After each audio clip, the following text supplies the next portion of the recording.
wanna take you to this place I know. I wanna take you to It's Christmas Eve, 2019 in Swartz Creek, Michigan. While this quaint rural village in the shadow of Flint, Michigan is celebrating the season, 25-year-old hairdresser Kevin Bacon walks out his front door and vanishes.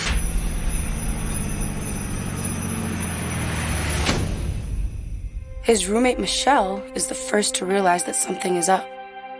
My name is Michelle Myers. I was Kevin's best friend, roommate, confidant.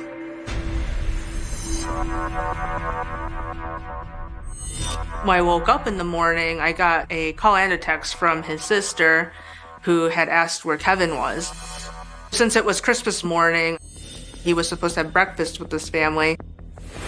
This is unlike Kevin to not show up on Christmas morning and to not text me anything and let me know like where he is. I called several times and got no answer. Kevin was super punctual, so him not being there, I was a little bit, weirded out. Kevin's connection to Michelle and his family is strong, and if he isn't answering either of them, something must be up. So as the afternoon passes with still no word from Kevin, his worried parents call police. I'm Detective Sergeant Joshua Dirksey. I work for the Michigan State Police out of the Flint Post. Metro Police Department took the original missing person report and started the investigation, looking into potentially where he could be, who his associates are, who he had been talking to, where he had gone. Investigators don't know much about Kevin, but they do know the holidays are tough. Kevin could have voluntarily disappeared for a little while. People do that all the time, especially around the holidays. They need to get away. All police know is that Kevin is an adult who didn't show up for breakfast. That's not necessarily a cause for concern. But Kevin's loved ones just know there's something wrong.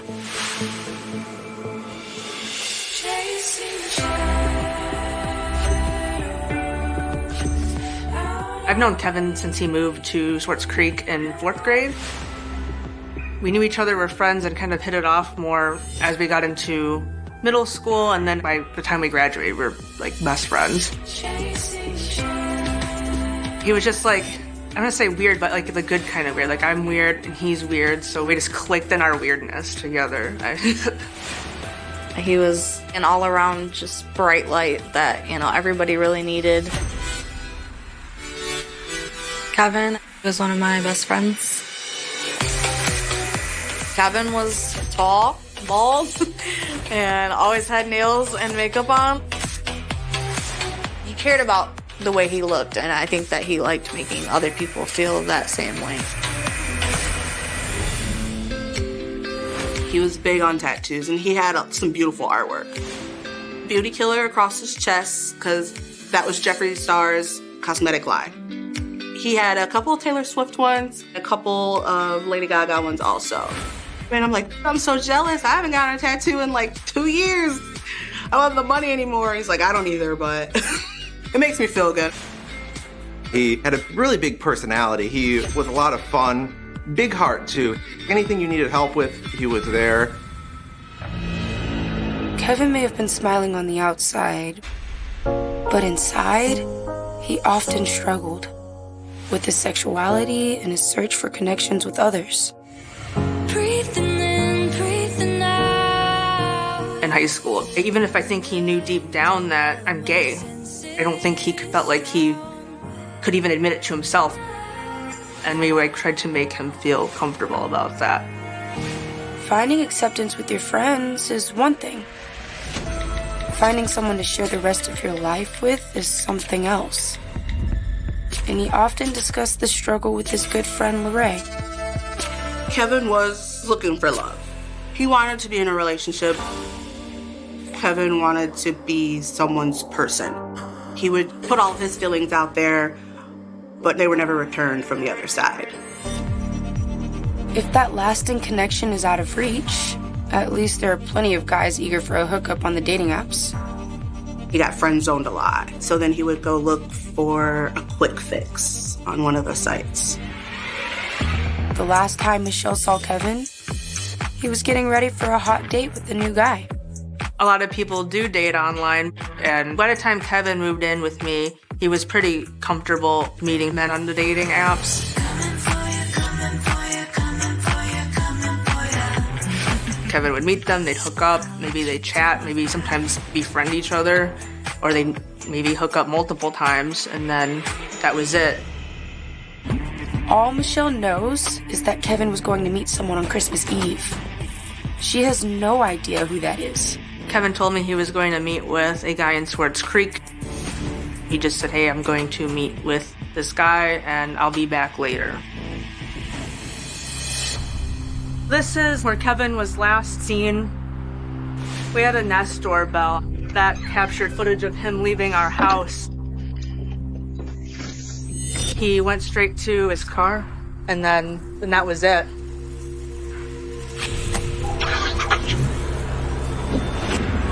Kevin's parents know he's gay, but they don't know about his online dating habits. And Kevin wants to keep it that way.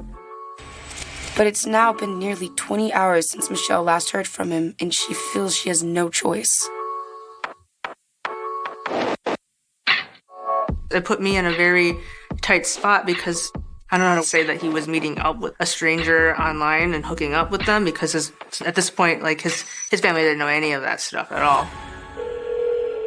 Your call has been forwarded to an automatic voice message Michelle system. puts Kevin's safety before his secrets. So I texted Kevin and I just told him I'm really sorry, but I don't have a choice. There's no turning back now. I'm gonna have to tell them that you've met with a stranger and some details about your lifestyle. There's no turning back now.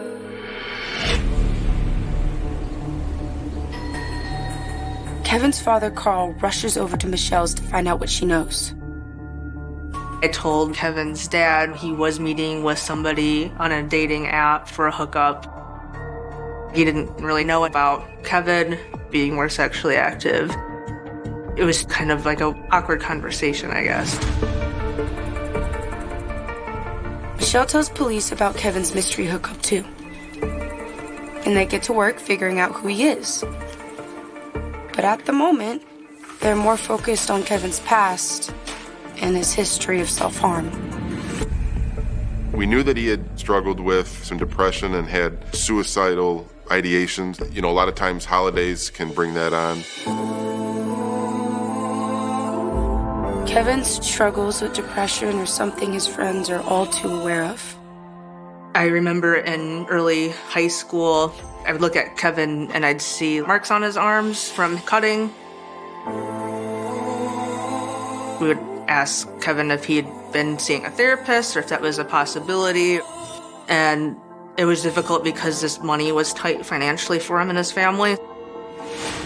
It all boils over into a suicide attempt in 2018. Kevin sent me a text. He had cut himself quite bad. And then he did tell me that he had overdosed. And then his mother contacted me and told me that he was admitted to the hospital. Alarm bells go off for investigators. Did Kevin's depression take over again? We are trying to follow up. There's been no indication that anything tragic has happened to Kevin. Kevin did in the past suffer from some mental health struggles and had been suicidal.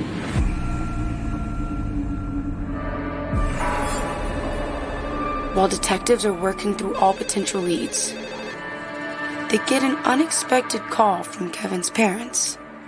They've been driving around town looking for Kevin themselves, and they just found something troubling.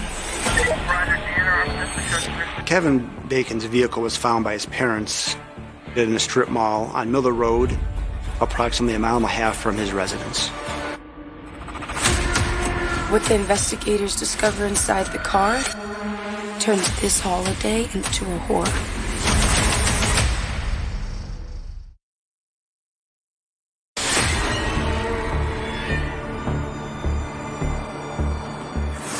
25-year-old Kevin Bacon goes missing on Christmas Day. His history of self-harm has his family and friends worried, and the discovery of his car in a strip mall parking lot does little to ease their minds. His parents were concerned, so they started driving around. Because it's Christmas, all these parking lots are vacant at these stores. So his car kind of stuck out like a sore thumb, and his mom pulled in and saw the car, reported it to police. 7071 FD is with the victim. Shortly after his vehicle was found, the police responded to there and went through Kevin's vehicle. What's inside is shocking and confusing. His wallet, his keys, and his neatly folded clothes. Why is his clothing in the car, and where is he? The clothes match what Kevin was wearing when last seen on his home cam. It was just getting worse, because it's like Kevin wouldn't leave his clothes and everything behind. If Kevin committed self-harm, why would he leave his clothes? But more concerning is the discovery that Kevin left his cell phone in the car as well. That's really alarming, because in today's age, most people carry their cell phones on them. Why is Kevin's phone in the car? It's Christmas in Michigan, and he couldn't have wandered off far in the cold. The police search the area and come up empty. So they turn to his phone for clues and any insight into Kevin's life it may provide. Having the phone would help. You can see who he's been talking to leading up to him going missing. But of course, Kevin's phone has a passcode. Investigators need a warrant and a forensic expert to unlock it, and that's going to take time. But time is not a luxury they have.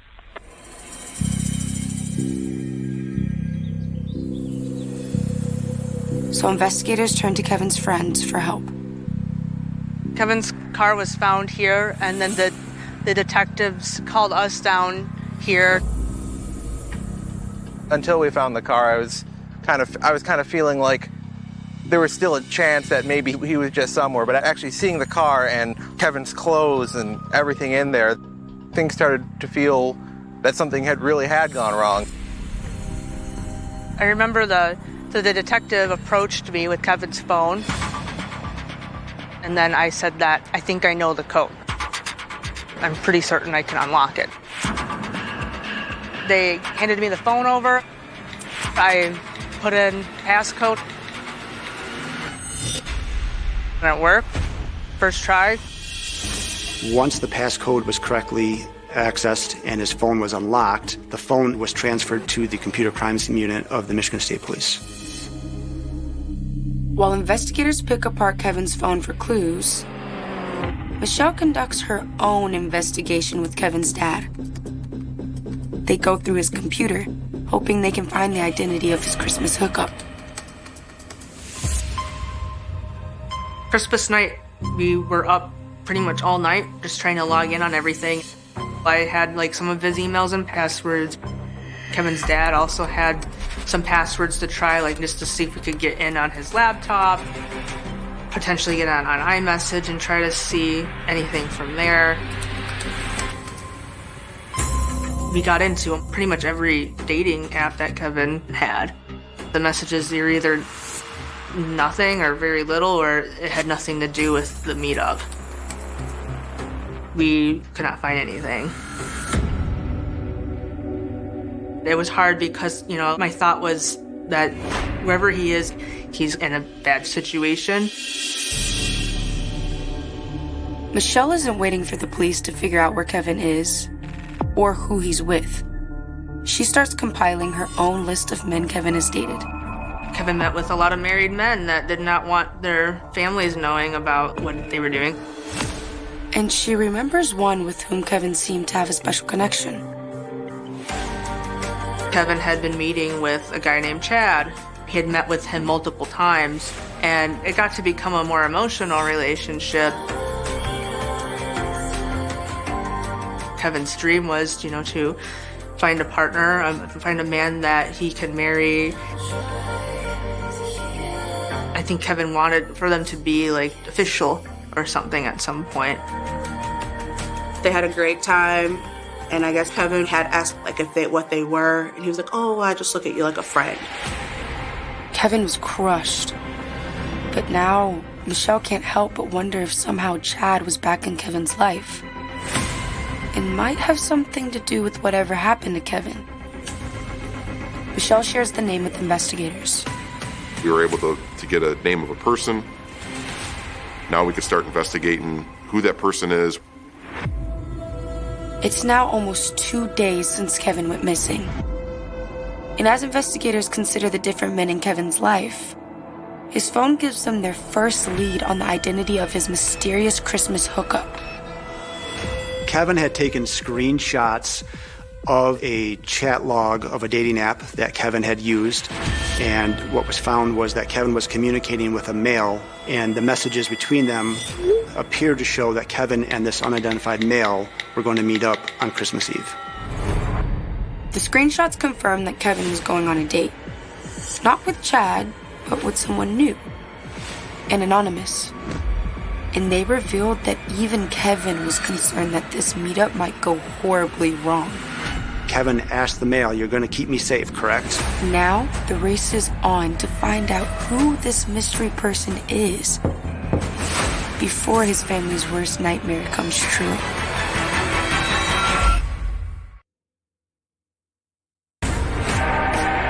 "25-year-old Kevin Bacon is looking for a special connection. But right now, his friends and family are looking for him after he goes missing on Christmas morning.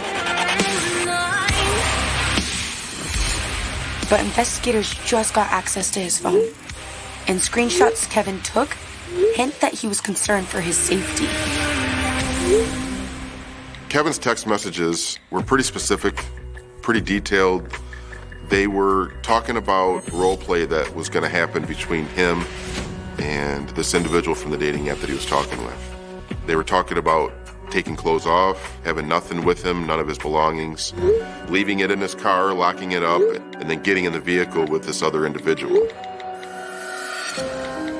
It's all a part of the pre-meetup ritual that's part of the BDSM lifestyle. My name is Rachel Prenzler. I'm an outpatient therapist. The majority of my clients are queer, trans, LGBTQ+, and also I see a lot of non-normative relationships, so polyamorous, BDSM, kink. Kevin was looking for a connection, but also fulfilling a fantasy, a sexual encounter based on a fantasy. When I was reading that text, there were no red flags, and, I could have saw myself in that situation. It's all about trust and consent. We call it playing with someone, right? Or setting up a scene. So before you do that, you have to sit down with each other and talk about your boundaries, right? What are you wanting to get out of this? So it's very planned out. Then, the screenshots give investigators their first real lead. A profile photo and a name of the guy Kevin was meeting. His nickname on this mobile app was Olikos. Kevin asked him, "You're going to keep me safe, correct?" And Olikos indicated that yes, he would keep him safe. It's a huge lead. But, like most things online, Olikos probably isn't this guy's real name. And it doesn't appear on any police database. Who is he? Where is he? And does he know anything about where Kevin is? For answers, investigators turn to the screenshot image of Olikos on Kevin's phone. With that information, in trying to identify who Olikos was, the computer crimes unit sent the image of Olikos to our facial recognition unit in Lansing. One thing's for sure, he isn't Chad, or any of the other men whose names Michelle had given to the investigators. It was definitely a race against time. We needed to decipher who he was talking to. Michelle isn't going to wait around for the police to solve Kevin's case.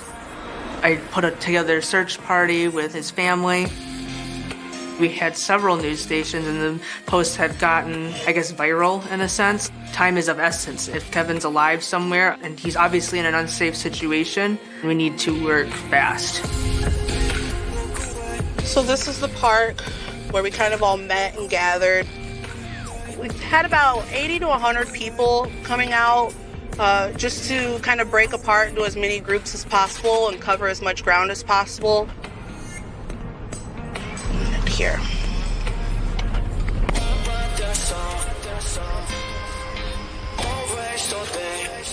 Like I could just remember, looking over, making sure there was nothing in the river, or just looking through trees, trying to find some little symbol that he was in this area.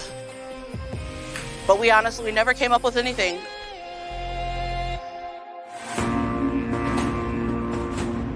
The search may have come up empty, but the social media buzz pays off. That night, Michelle gets some unexpected information that raises even more red flags. I got a message from one of my friends saying, hey, there's been an individual in our town. They've had people escape their basement. It was in the news. Like, this guy's really strange. Too late. And it was a screenshot of a conversation between two people, and they were discussing just weird stuff has been happening at this guy's house. What if? And they sent a screenshot of his Facebook profile. The incident the tipster is referring to just happened 4 weeks earlier, and not very far from where Kevin lives. The responding officer that night was Robert Viviano. My name is Detective Trooper Robert Viviano. I'm a detective with the state police. I'm currently on an undercover assignment for the state police right now. In 2019, I was assigned to Shiawassee County. It's kind of more of a rural area, lots of farms. In November of 2019, a call came over the radio that someone was running down the road wearing a kilt, covered in blood, and was knocking on people's doors yelling for help. We made contact with this individual who said that he had escaped from this house, pointed out the house, and said that he had been held captive.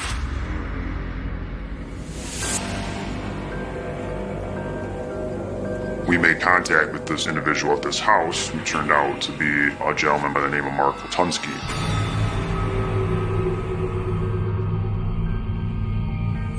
And he was also dressed in nothing but a kilt, a leather kilt, which we found strange. After talking to Mark and this subject that had quote-unquote escaped from this house, we thought it was some type of sexual role play, kind of gone bad. Someone got scared and ran out of the house kind of thing, which is kind of how Mark described it. So we just kind of took it at that. Nobody wanted to press charges. There's nothing else that we could really do other than document it and kind of leave it at that. The incident is about 10 miles away from where Kevin's car was found. As Michelle learns more about it from her online tipsters, her heart begins to race. I was going 100 miles an hour and I can't think of anything else. What if this ends up being the person that did it? So I gave the screenshot of the profile to the detectives. With this new information, the detectives start investigating Latunsky and discover this isn't the first scary incident reported at his house. A man known only as James had a similar terrifying journey. A person named James had been to that house in the fall of 2019, had been to the house with Latunsky. They had different role play and scenes they had. But at one point, it went too far. And James was scared, thought that Latunsky was going to hurt him, thought he was being held against his will, was able to escape at one point, running down the road, calling 911, asking for help. 911, where's your emergency? I'm walking down the street with a picture on, sweetheart. I need help. When the police learned the full extent of James's troubling tale, they feared that Kevin may have met a similar fate.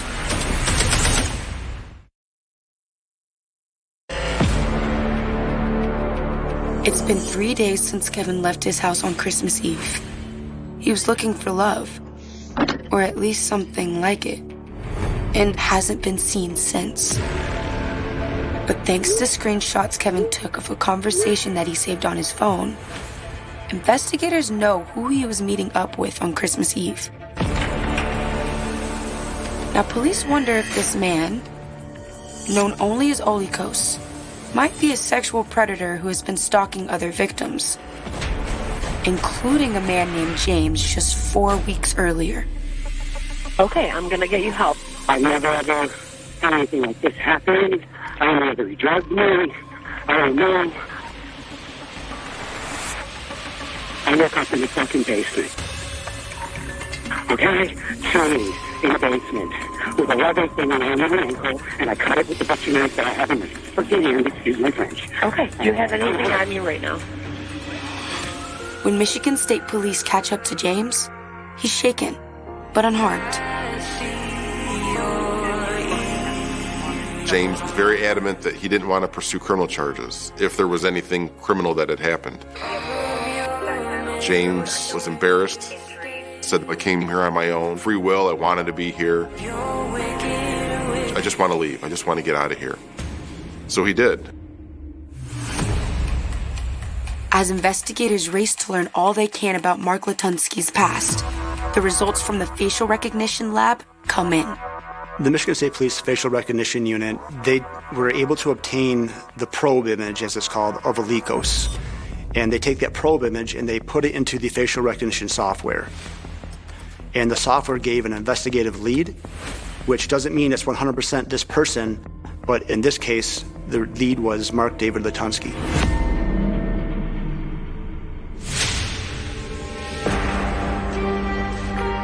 Suddenly, it all comes together. The man who the tipster had warned Michelle about, the man who 2 potential victims had escaped from, and the man on Kevin's phone are now all one and the same. Mark David Latunsky. So with that, that was the next logical person for them to go see or talk to was, hey, you've been talking to Kevin. Do you know where he's at? Trooper Viviano gets the call again. It's only been a month since he last saw Latunsky. Mark answers the door, shirtless, wearing a leather kilt, and holding a little dog with a pink bow in its hair.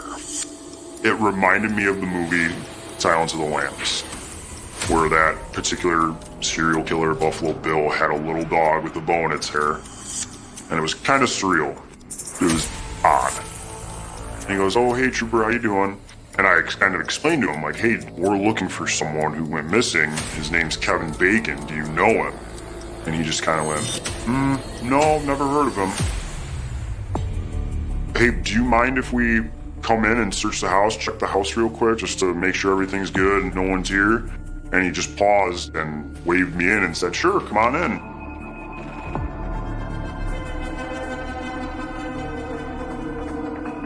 I was thinking Kevin was probably here at Mark's house, and it was probably they were hooking up. They met on a dating app, so he didn't want anyone to know what he was doing, like that kind of thing. That's what I thought. I'm like, okay, he's going to be here sitting in the kitchen, whatever, or in the living room, you know, and they're just hanging out. We searched the first floor. Don't find anything remarkable, nothing that kind of piques our interest. We go upstairs, search the upstairs where Mark's bedroom is. There's Viking swords and helmets. Nothing that spoke crime. We make our way to the basement. And I kind of was looking on the ground, and there's a miter saw, and there's fresh cut wood and sawdust. So I put my hand on the wall, thinking that I was going to touch this wall and it would be cold to the touch, like your basement walls, but it was room temperature.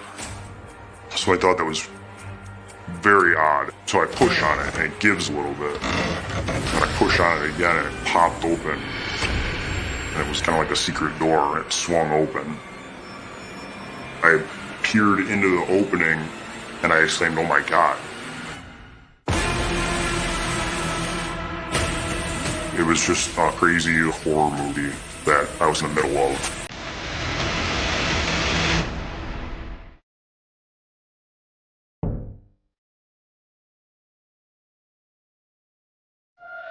Three days after he goes missing, investigators are looking for Kevin Bacon at the house of a potential predator. But even they aren't prepared for what they are about to find.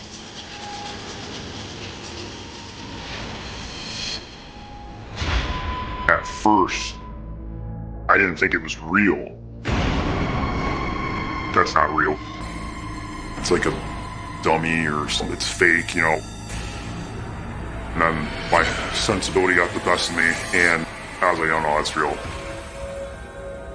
I've never seen anything like that. I'm still shocked to this day that we found him like that. My partner's head is peering around the corner from the top of the stairs, kind of like giving me like a what's going on kind of thing. So I look up at him and I give him the universal sign that we use for cuff somebody up, put handcuffs on them.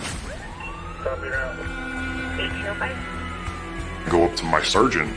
I said, "Sarge, she's in there." He said, "Oh, good, you found him." "No, Sarge, he's dead. He's hanging from the ceiling in the basement." Detectives Moore and Dursky meet Trooper Viviano at the scene and take Latunsky back to the station. I met him in Quartz Creek. On what day do you think? Well, that would be the 24th. Okay, on 12/24. Christmas Eve. Okay, it was Christmas Eve. Mark told us that he did know Kevin through the dating app, that Kevin had approached him about consensual sexual activity. I said, you need to decide. You need to decide, because I'm not going to force you. And at that point, he said, I've made my decision. And he says, okay, now that I've said it, I'm going to turn my phone off. Kevin was going to act as if he was kidnapped, and Latunsky facilitated that. That was part of the role play. As he's being led into the house and down into the basement, once they went into this room, the sexual activity occurred. What were you wearing when you put the knife? Nothing. I was wearing nothing. Okay. Mark stated that he stabbed Kevin in the back of the neck with the knife. He had his head facing it would be the east wall.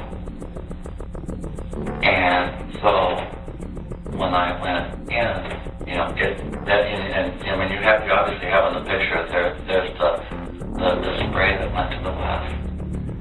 And there was a fair amount of blood. It was after he was here, he was already dead. So he died here. He then used the rope to hoist Kevin up by his ankles. We're not prepared to hear the things that he was telling us, but we have to keep our emotions in check. Latunsky admits to killing Kevin, but he insists that it wasn't a murder. Mark told us after the sexual activity occurred that Kevin wanted Mark to kill him, to end his life. We sat and made an agreement about what was going to happen. We made the agreement, and he was supposed to disappear, be gone. Latunsky thought, in his mind, this was an assisted suicide. What in the world? What is this guy all about? 160 pounds. There's no doubt in my mind, there's no doubt in anybody else's mind that Kevin did not want to die. He did not go into this looking to commit suicide. Kevin had mentioned in the text messages that he wanted to make sure that he was going to be safe. He asked, am I going to be safe? He expected to be home with his family for Christmas. At the end of the interview, he wanted to know when he was going home. And we ended up breaking it to him. Sorry, you're going to jail. You're not going home. We are going to put you back in that cell there. You're being arrested for the murder of Kevin Bacon. You can take that water. We'll put you in the cell over here. I've dealt with a wide range of different people throughout my career. There's usually a little bit of humanness and a little bit of remorse most of the time, but there was nothing. He didn't think anything he did was wrong, which was hard to understand. Investigators finally know the grisly truth and are burdened with informing his loved ones. I mean, parents aren't supposed to bury their kids, let alone in this fashion. So to see them and to see their reaction was kind of heartbreaking.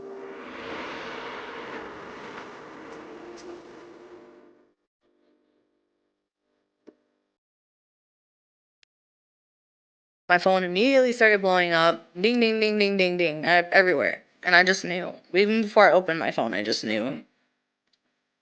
I cannot even encapsulate how painful that moment was for me. That a pain that I've never ever experienced before.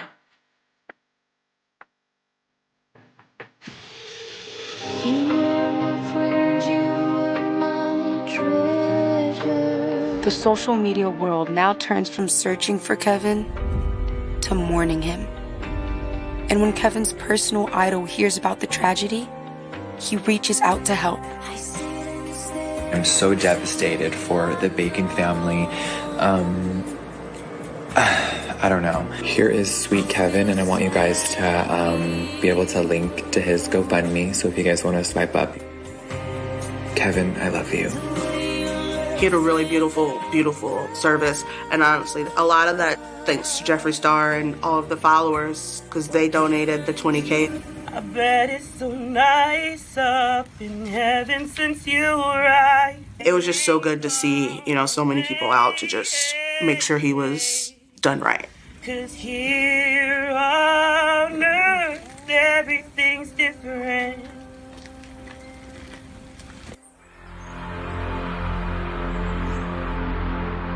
I'm Scott Kerner, the elected prosecutor of Shiawassee County. Lutunsky's initial defense counsel filed what's called the Notice of Insanity Defense, which means that if he was found insane, he would not be responsible for the crime. That leads to 2.5 years of legal motions, competency evaluations, and psychiatric hospitalizations. He was aware of what he was doing. We had internet searches that were taking place the night before about a certain type of knife. We have receipts from the Home Depot where Lutunsky went and purchased that knife just prior to the murder the night before, and then we had his confession. So we felt confident there was a lot of evidence.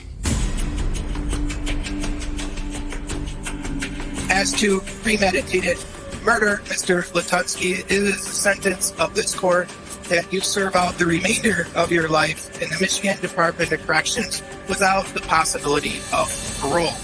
Deep down you go. But it don't bring Kevin back. But at least now we got some type of closure.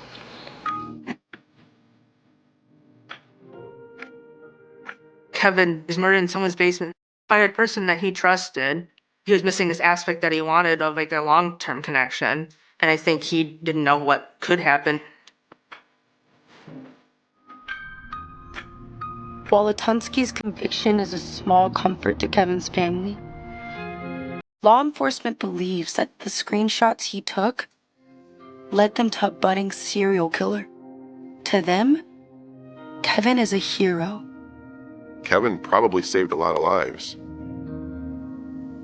Had Kevin not taken those screenshots, we don't know how quickly Mark would have been identified as a person of interest, and it is very likely that Kevin's body may never have been found. It cost him his life, but we got a true predator off the streets and put in prison in Lutunsky, all thanks to Kevin. He's kind of always in the back of my head, almost to make sure that I'm still kind of a good person. I just want to make sure that I do him proud up there. The island of Tutuila in American Samoa rises from the vast expanse of the South Pacific Ocean like a jagged emerald. Its steep volcanic peaks are almost constantly draped in thick, low-hanging clouds, creating an atmosphere that feels both intensely isolated and deeply intimate. The air here is heavy, saturated with humidity and the ever-present scent of salt and blooming hibiscus. It is a place of breathtaking natural beauty, but beneath the idyllic surface lies a complex societal structure that outsiders rarely comprehend. In the heart of the capital, Pago Pago, stands a building that attempts to impose a completely different kind of order upon this ancient landscape.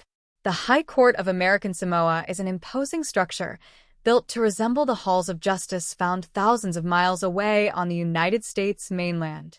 It is a physical manifestation of Western jurisprudence, a place of air-conditioned rooms, wooden gavels, meticulous paperwork, and the rigid application of constitutional law.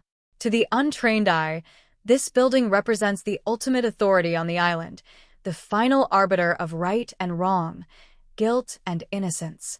Yet, surrounding this fortress of modern law are dozens of traditional villages, each operating under a system of governance that predates the arrival of foreign ships by centuries. This is the realm of Fa, a Samoa, the Samoan way of life. It is an intricate, unwritten code of conduct rooted in deep respect for elders, profound devotion to the extended family, and unwavering loyalty to the community. At the apex of this social hierarchy are the Matai, the village chiefs. The Matai are not merely ceremonial figureheads. They are the custodians of the land, the mediators of disputes, and the absolute authorities over their respective clans. Their power does not stem from a badge or a statute book, but from bloodlines, tradition, and a collective agreement that the survival of the group is infinitely more important than the desires or rights of any single individual. The High Court and the Matai system exist in a delicate, parallel harmony for the most part. But there are moments when these two worlds violently collide, creating a fracture where truth, justice, and survival become hopelessly entangled. This is the story of one such collision. It is a narrative that centers on a man named Marlon Uli and a brutal crime that tore through the quiet rhythm of island life. A severe incident of violence occurred, resulting in a tragic loss of life. The details of the offense were visceral and immediate, leaving no doubt about the malicious intent behind the act. For the local police department, which operates under the standards of American criminal investigation, the case appeared to be remarkably straightforward. They responded swiftly to the scene, securing the area and identifying those who had been present. Law enforcement officers are accustomed to the difficulties of building a case from circumstantial evidence, but here, they were presented with a scenario that prosecutors dream about. There was no need to rely solely on forensic anomalies or complex theories of motive. They had eyewitnesses. The police compiled a long list of individuals who had seen the events unfold with their own eyes. These were members of the community, people who had been standing nearby, who had watched the violence escalate and witnessed the final, fatal moments. During the initial phase of the investigation, these witnesses were cooperative. They sat in brightly lit interrogation rooms, answering questions and detailing what they had seen. Their statements were incredibly consistent, weaving together a coherent and damning narrative. Every account, every perspective, pointed directly and unequivocally at one man as the perpetrator. Marlon Uli was arrested and formally charged with the highest degree of murder. The prosecution built their strategy around these eyewitness accounts, creating a solid, impenetrable wall of evidence. They had statements signed and dated, locking the witnesses into their testimonies. The legal machinery was set into motion, and the outcome seemed entirely inevitable. The state was confident that they had the right man, the necessary proof, and the righteous path to securing a conviction and putting Marlon Uli behind bars for a very long time. However, as the date of the trial approached, a subtle but profound shift began to occur across the island. It was not a shift measured in legal filings or public declarations, but in the quiet spaces between houses, in the shadows of the evening, and in the unspoken exchanges between neighbors. The modern justice system operates in the harsh light of the courtroom, demanding that individuals stand alone, swear an oath to an abstract concept of truth, and point a finger at a fellow community member. But outside those walls, the witnesses were not isolated individuals. They were embedded in a dense web of familial obligations, historical grievances, and communal survival. The prospect of taking the stand and publicly condemning Marlon Uli began to trigger a series of reactions deep within the traditional power structures of the villages. The pressure applied to these witnesses was not the kind depicted in typical crime dramas. There were no midnight phone calls from disguised voices, no severed animal heads left on porches, and no overt threats of physical violence. The reality of intimidation in this environment was far more elegant, far more deeply rooted, and infinitely more terrifying. It manifested through the mechanisms of F.A. Samoa. In the evenings leading up to the trial, meetings of the Matai councils convened in the traditional open-air meeting houses, the fails. These gatherings took place in the dim light of dusk, where the air was thick with unspoken authority. A village chief did not need to articulate a threat to make his will known. In one instance, a chief simply called a witness to a meeting. There were no raised voices. The chief merely reached out and gently placed a finely woven traditional mat, an ai toga, onto the table between them. To an outsider, this gesture might seem innocuous, perhaps even a sign of respect or peacemaking. But to a Samoan, the ai toga carries immense cultural weight. It is the ultimate symbol of conciliation, but it also serves as a definitive ultimatum from the clan. The witness looking at that mat understood the message with absolute, bone-chilling clarity. The mat meant that a resolution had been reached by the elders regarding the Marlon Uli situation. The community had decided on a course of action that did not involve the American court system. By placing the mat, the chief was offering a choice that was no choice at all. If the witness decided to honor their subpoena, walk into the high court, and speak the truth as they had to the police, they would be rejecting the mat.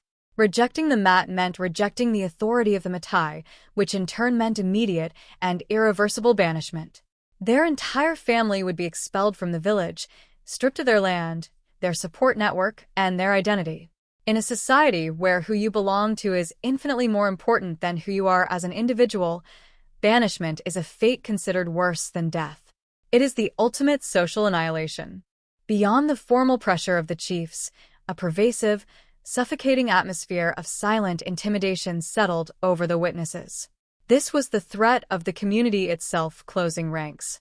A witness might step out onto their porch in the early morning to find a battered pickup truck parked across the narrow dirt road. Sitting in the bed of the truck would be a group of young men from the village. They would not shout, they would not brandish weapons, and they would not even cross the property line. They would simply sit there in absolute silence, their collective gaze fixed intently on the witnesses' young children playing in the front yard. The message was delivered without a single syllable being uttered. The vulnerability of the witness's family was laid bare, a stark reminder that while the police could offer protection within the walls of the courthouse, they could not monitor every shadow in the village, every hour of the day. The silence of those young men was heavier and more persuasive than any spoken threat could ever be. When the day of the trial finally arrived, the atmosphere inside the High Court of Pago Pago was tense with anticipation. The prosecutors, armed with their files and their confidence, were ready to present their airtight case. Marlon Uli was brought into the courtroom. He did not look like a man facing the rest of his life in a concrete cell. He moved with a calm, deliberate grace, projecting an aura of unnerving serenity. He took his seat at the defense table, his posture relaxed, his expression unreadable. As the prosecution called its first key witness to the stand, the foundational pillars of the state's case began to disintegrate in spectacular fashion. The witness, who had previously provided a detailed, step-by-step account of the murder, sat in the witness box. The prosecutor asked the foundational questions leading up to the events of the crime. But instead of recounting the violence they had described so vividly just weeks prior, the witness hesitated. They looked across the courtroom, their eyes momentarily meeting Marlon Uli's. The defendant did not scowl, he did not mouth a threat, and he did not gesture wildly. He simply raised his hand and slowly, deliberately, adjusted a necklace made of shark teeth resting against his collarbone. He offered the faintest, most imperceptible shadow of a smile. In that fleeting second, the witnesses' demeanor crumbled. Their gaze dropped to the floor, their shoulders slumped, and the vibrant memory they had shared with the police evaporated. When asked to identify the killer, the witness stated softly, their voice trembling, that they could not remember. They claimed the lighting was poor, their memory was compromised by fear, and they simply could not say for sure who had committed the act. This devastating scene repeated itself with agonizing consistency. One by one, the pillars of the prosecution took the stand, and one by one, they chose the severe legal risks of perjury and obstruction of justice over the cultural annihilation of speaking against Marlon Uli. Some claimed complete amnesia, others actively recanted their previous statements, stating that the police had pressured them into signing documents they did not understand. The prosecution watched in horror as their pristine case evaporated into the humid courtroom air. The physical evidence was practically non-existent, completely reliant on the now silent voices of the community. Without the eyewitness testimony, the legal framework could not support a conviction. The rules of evidence, designed to protect the innocent, were now serving as an impenetrable shield for the accused. In the aftermath of the collapsed testimonies, the prosecutor's office became a monument to professional despair. Stacks of case files, once representing a triumph of investigative work, were now heavily marked with thick, black lines of cancellation. Frustration radiated from the attorneys as they reviewed the formal retraction documents. The forms were chilling in their uniformity. Though signed by different individuals from different families, the structure, the phrasing, and the justifications for withdrawing their testimonies were identical. It was a clear indication of a coordinated effort, a masterfully orchestrated campaign of silence designed by an intelligence far older and more deeply entrenched than the legal statutes they were trying to uphold. The American legal professionals were completely paralyzed.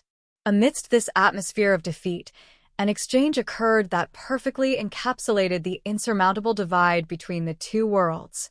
A seasoned local police detective, a man born and raised within the intricate web of FA Samoa, stood in the office observing the devastated prosecutor. The prosecutor, trained on the mainland and steadfast in their belief in the absolute power of the law, expressed a profound, agonizing confusion over how a community could allow a murderer to walk free.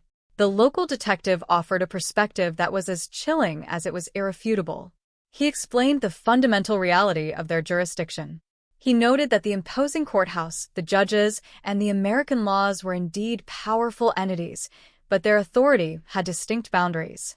The court system, he pointed out, only truly existed during daylight hours. It operated within the confines of official buildings and scheduled hearings. But the law of the islands, the ancient, unspoken rules of blood, respect, and retribution, did not clock out at 5 in the afternoon. The law of the villages governed the night. It governed the quiet moments, the family gatherings, and the very survival of the people. It operated unceasingly, 24 hours a day, woven into the very fabric of their existence.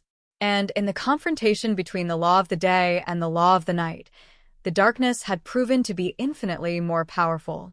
To understand the tragedy that unfolded, one must first understand the ground upon which it occurred. The island of Tutuila is a marvel of geological violence, born from ancient volcanic eruptions that thrust jagged peaks out of the deep Pacific Ocean.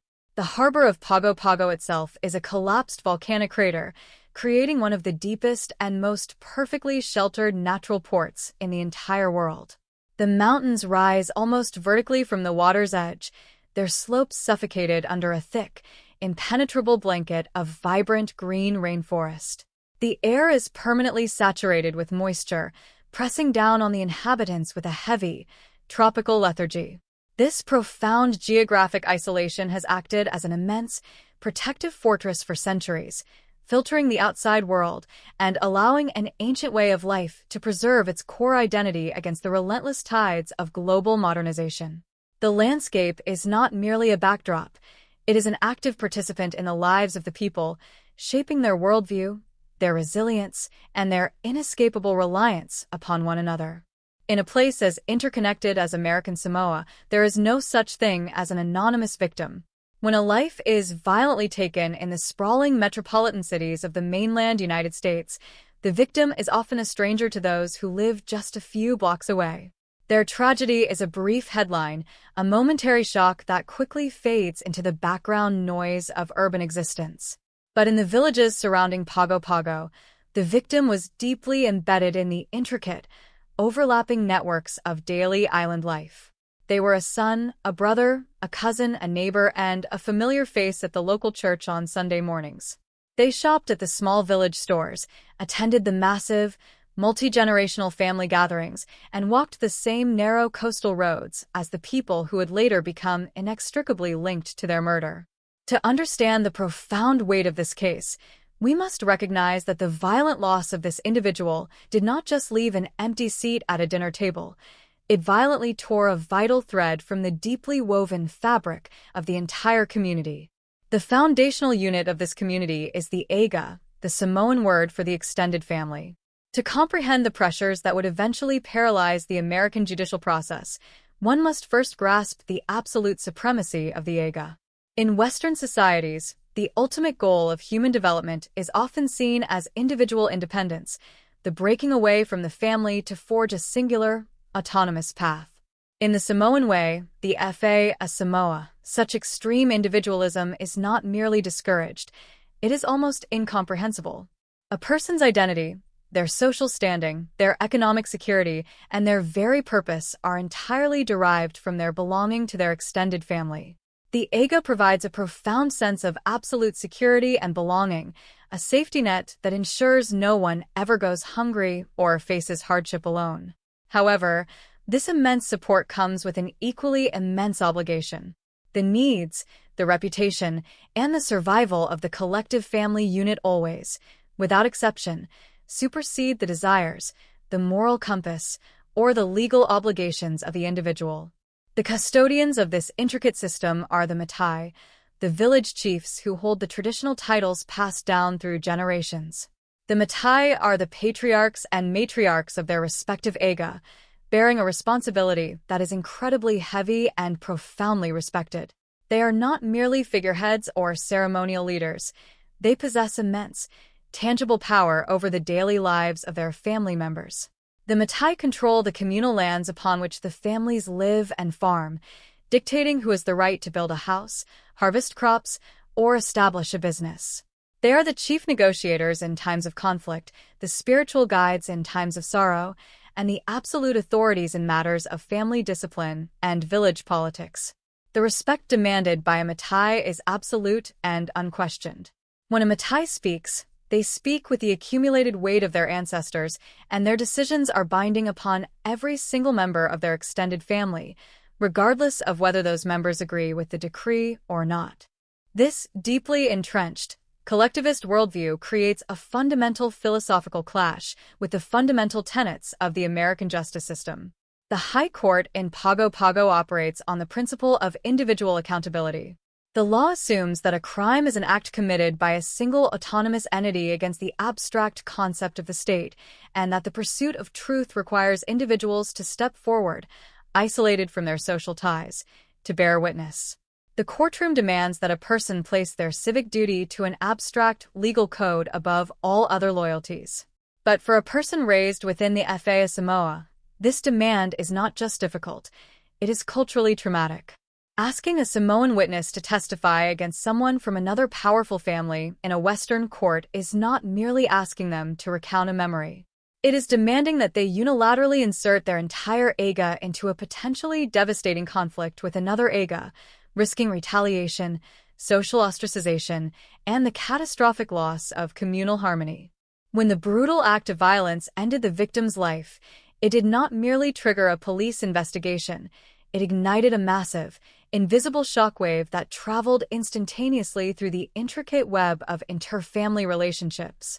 The victim was gone, leaving behind a devastated family whose grief was immeasurable and whose demands for retribution were immediate. The blood spilled on the ground was not just a tragic loss of biological life, it was a profound violation of the communal peace, a tear in the delicate balance of power between the clans. In the immediate aftermath, before the yellow crime scene tape was even erected, The ancient mechanisms of the Fa Samoa were already beginning to grind into motion. The whispers started in the shadows, the messengers ran between the open-air meeting houses, and the Matai began the grim, urgent work of assessing the damage and formulating a strategy to protect their people from the impending fallout. The American law enforcement officers saw a crime scene, but the village elders saw a geopolitical crisis that threatened to destroy their entire world. We must pause to reflect on the life of the victim in the days leading up to the tragedy. Their life was composed of the ordinary, beautiful rhythms of the island. They woke to the sound of the ocean, the crowing of roosters, and the distant, rhythmic thud of waves crashing against the barrier reef. They participated in the daily chores, the preparation of food in the traditional earth ovens, and the quiet moments of rest under the shade of the broad leaves. They were completely unaware of the dark storm gathering around them, unaware that their ordinary existence was about to be violently interrupted. They walked the paths of their village with the assumed safety of a person who believes they are protected by the intricate social contracts of their community. The sudden, brutal severing of this life serves as a stark reminder of the fragility of human existence, even in a place seemingly so insulated and deeply rooted in ancient traditions. Their death was the catalyst for a monumental struggle, but their humanity, their individual existence, must not be lost in the shadow of the legal and cultural battles that followed. The capital city of Pago Pago itself embodies this deep, underlying tension. On the surface, it is a bustling, modernizing Pacific port.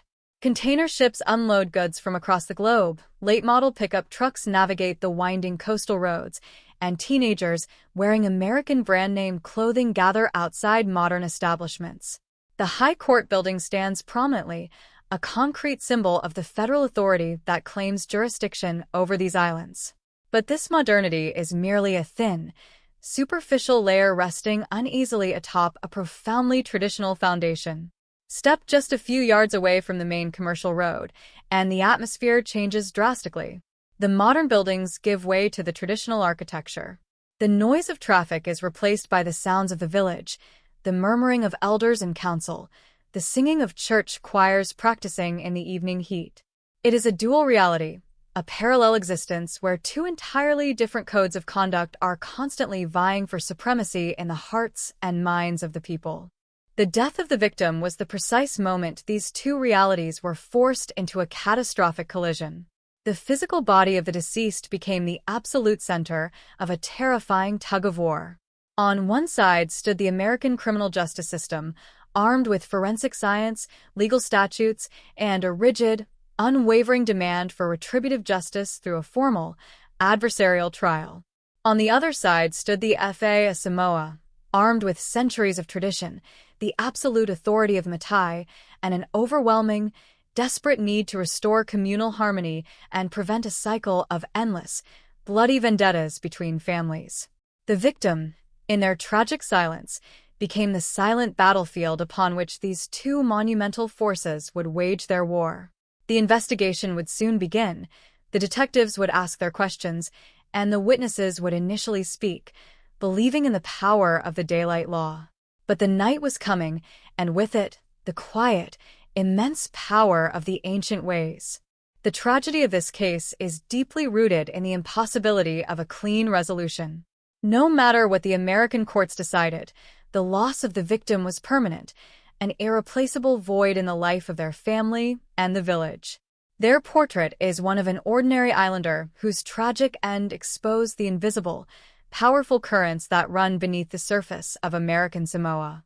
As the sun set over the jagged peaks of Tutuila on the day of the murder, casting long, dark shadows across Pago Pago Harbor, the stage was set for a confrontation that would test the very limits of modern jurisprudence. The victim was gone, but their death had awakened a sleeping giant. The pursuit of justice for their violent end would soon reveal just how fragile the concepts of truth and testimony truly are when confronted with the overwhelming, existential power of survival, loyalty, and the unwritten laws of blood. The investigation into the death of the victim unfolded with a clinical efficiency that felt fundamentally at odds with the lush, humid, and deeply spiritual landscape of Tutuila. The detectives tasked with the case were professionals, individuals who had cut their teeth on the standard procedures of law enforcement. They viewed the crime scene not as a site of communal tragedy, but as a collection of forensic data points. They meticulously mapped the location, gathered physical evidence, and systematically identified every single person who had been in the vicinity when the violence erupted. For these investigators, the path to resolution was clear. Find the witnesses, gather their accounts, and build a narrative that would hold up under the bright lights of the High Court. They operated under the assumption that the truth was a singular, objective reality that could be extracted from a person's memory through skilled questioning and the promise of legal protection. Initially, their approach seemed to bear fruit with remarkable success. The people they approached, those who had stood nearby and witnessed the final, horrific moments of the victim's life, were surprisingly forthcoming. They stepped into the sterile, air-conditioned rooms of the police station and provided detailed, harrowing accounts of what they had seen. Their narratives were coherent and devastatingly precise.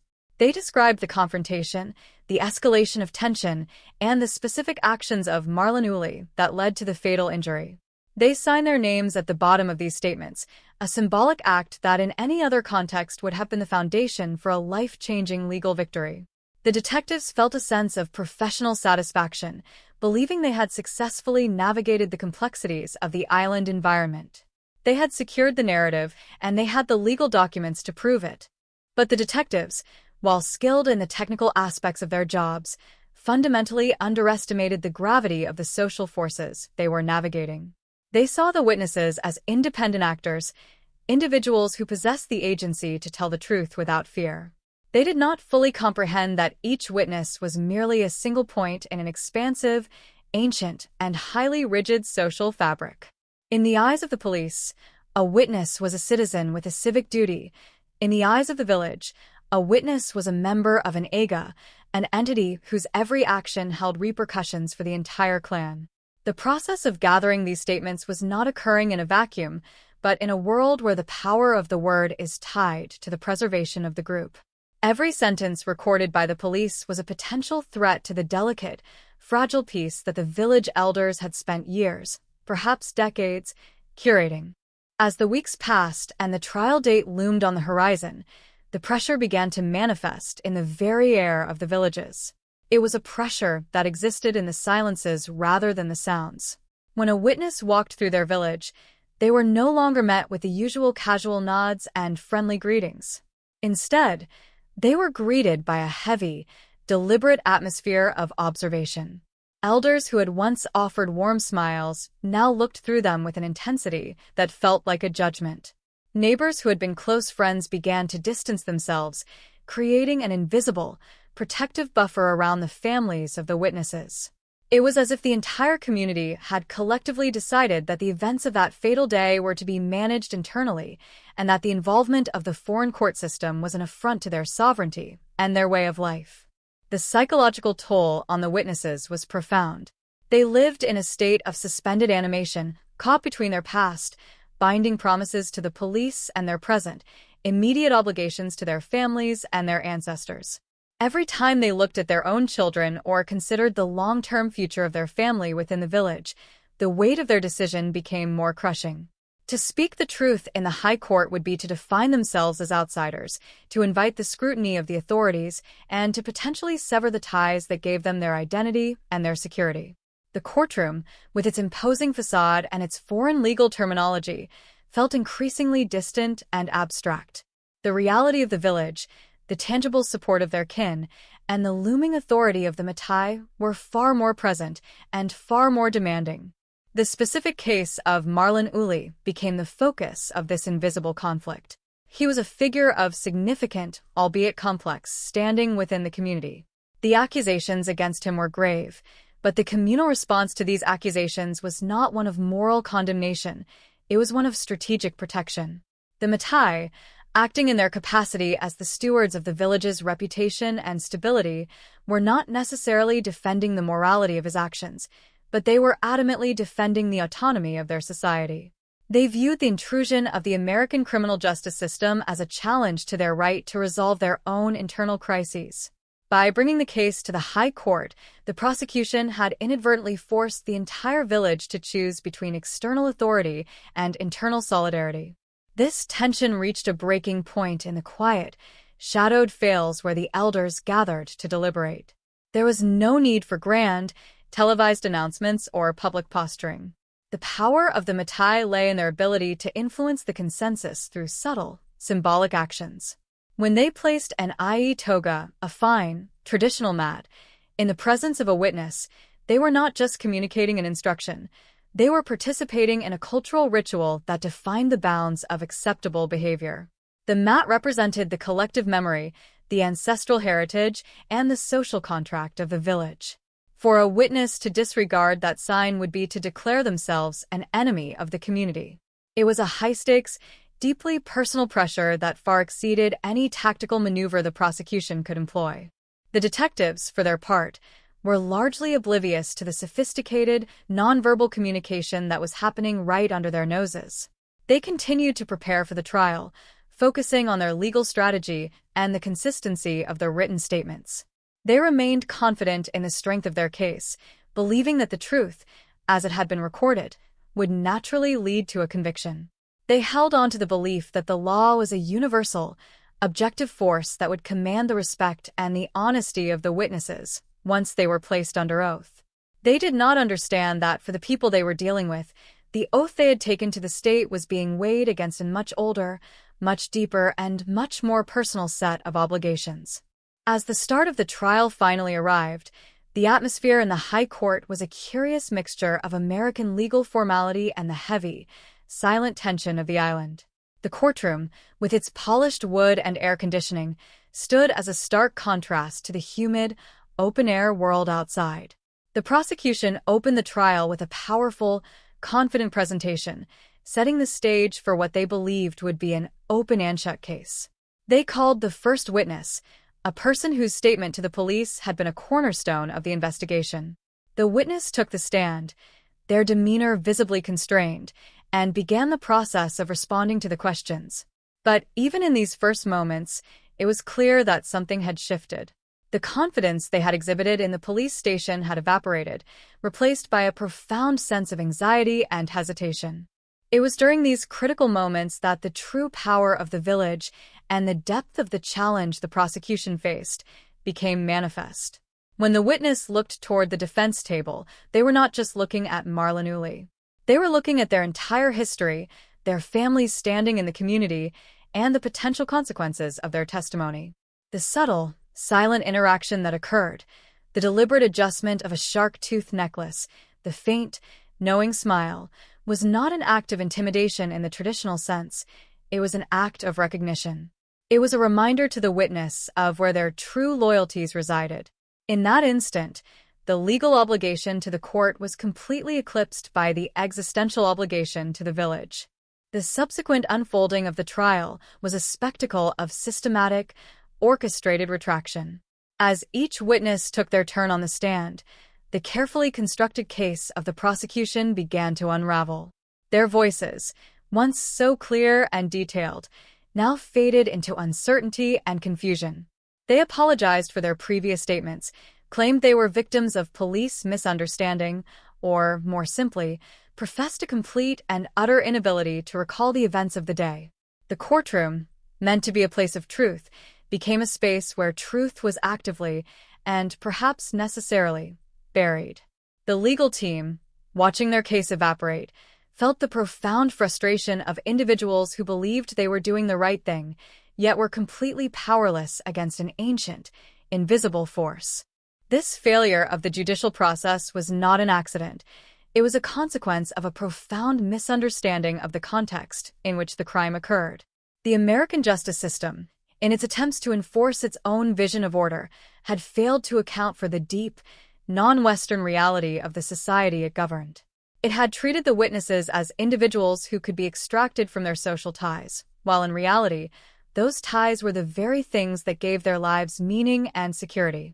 The outcome of the trial, the acquittal of Marlon Uli, was a testament to the fact that in the quiet, intimate, and ancient world of Tutuila, the law of the day is often forced to yield to the overwhelming, persistent, and unyielding power of the night. The victim's life had been tragically taken, and the subsequent legal battle had only served to highlight the profound, perhaps irreconcilable, distance between these two competing versions of order. The courtroom in Pago Pago was an island of rigid, imported order surrounded by a sea of deeply traditional currents. As the trial progressed, the air inside the chamber became heavy with the weight of unsaid things. The defense attorney, a man who understood the nuances of the local landscape far better than his counterpart, remained largely silent. He did not need to construct a complex narrative or present alternative theories of a crime. He understood that the structural integrity of the prosecution's case was held together only by the testimonies of the community members, and that the community had already decided to disassemble those testimonies from the inside out. He simply watched, his demeanor calm and his presence unobtrusive, as the witnesses systematically dismantled the very statements that had brought them to this position. Every retraction was a victory, not for the defense, but for the collective will of the village that lay just beyond the courthouse walls. The prosecutor, however, was witnessing the collapse of their professional identity. They had approached this case with a firm belief in the universality of the law and the inherent goodness of the witness protection process. They had seen the terror in the eyes of those they called to testify, but they had misinterpreted the source of that fear. They believed the witnesses were afraid of Marlon Uli, and they had attempted to mitigate this by offering the full support of the state. They failed to see that the witnesses were not afraid of the individual defendant as much as they were afraid of the communal consequences of betraying the FAA Samoa. They were afraid of the quiet disapproval of their elders, the loss of their place in the ancestral lineage, and the ultimate, devastating reality of being cut off from the only support network they had ever known. The prosecutor was playing a game of chess, while the witnesses were playing an entirely different game, one whose rules were written in blood and tradition. One of the most striking moments in this tragic unfolding occurred when a witness, a person who had provided the most detailed account of the events, stood on the witness stand and looked out at the gallery. Their eyes did not linger on the defendant, nor did they look at the judge. Instead, their gaze drifted to the back of the room, to the small, quiet group of village elders who were present. There was no explicit communication, no secret signal, and no verbal exchange. Yet, in that gaze, the audience could see the entire weight of the village pressing down on the individual. The witness had come to the court prepared to fulfill their legal obligation, but in that moment of recognition, they understood that their duty to the community was an existential one. They could speak the truth and be technically correct in the eyes of the law, but they would be a pariah in the eyes of their people. They chose silence. They chose the path that preserved their place within the village, even if it meant sacrificing the integrity of the legal process. The judge, a figure of significant authority and dignity, presided over these proceedings with an increasing sense of helplessness. They had the legal power to hold the witnesses in contempt, to challenge their retractions, and to demand that they honor their initial accounts. But such actions would have been essentially futile. You cannot use the law to force a person to care about the law more than they care about their survival or their community. If the judge had proceeded to punish the witnesses for their sudden lack of memory, it would have only solidified the idea that the American justice system was an invasive, oppressive force. It would have deepened the divide between the two versions of order and caused further damage to the fragile relationship between the court and the villages. The judge was forced to navigate a narrow path, maintaining the decorum of the courtroom while witnessing the complete erosion of its purpose. As the testimonies continued to falter, the trial transformed from a pursuit of justice into an exploration of the limits of legal authority. The courtroom became a theater of the absurd, where the objective, documented truth of the investigation collided with the subjective, communal truth of the village. The evidence, which had been so compelling in the sterile environment of the police station, was revealed to be brittle and easily broken when exposed to the heat of the social pressure. The prosecution, in its desperate attempt to salvage the case, began to focus on the inconsistencies of the retractions, inadvertently highlighting the very thing they were trying to hide, that the witnesses were acting in unison. By pointing out that every witness was using the same phrases and the same justifications for their change of heart, They were unintentionally demonstrating the reach and the influence of the communal power they were up against. Marlon Uli, throughout this entire process, maintained an aura of terrifying calmness. He was the center of the storm, yet he was completely untouched by it. He did not act like an innocent man fighting to prove his truth, nor did he act like a guilty man desperate to escape the consequences of his actions. He acted like a man who knew exactly how the story would end. He possessed an understanding of the balance of power that the prosecutors were only beginning to suspect. He recognized that his freedom was not being granted by the legal system, but by the very forces that were silencing the witnesses. He was, in a sense, a prisoner of the community, but a prisoner who had been given a reprieve by the necessity of the village to remain a closed, sovereign entity. His serenity was not the serenity of the innocent.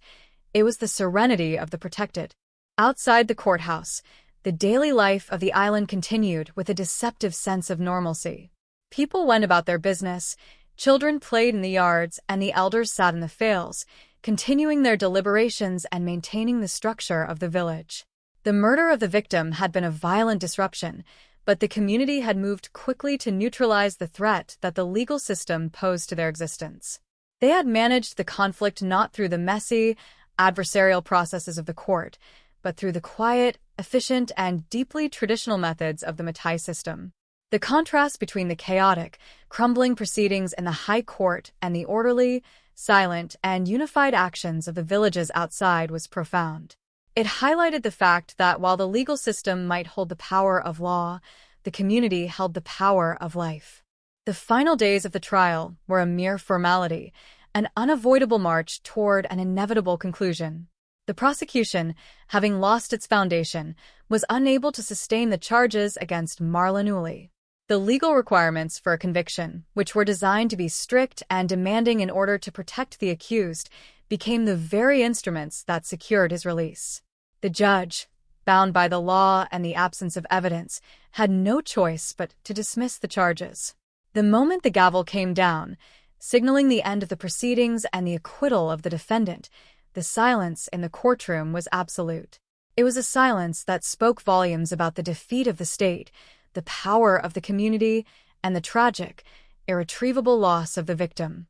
The acquittal, however, was not a triumph of justice in any conventional sense. It was a victory of the status quo. It was a victory for the preservation of the village's autonomy and a defeat for the accountability that the American legal system was intended to impose. The victim's family, who had sat through every day of the trial, watching as their loved one's memory was diminished by the silence of the witnesses, were left with nothing.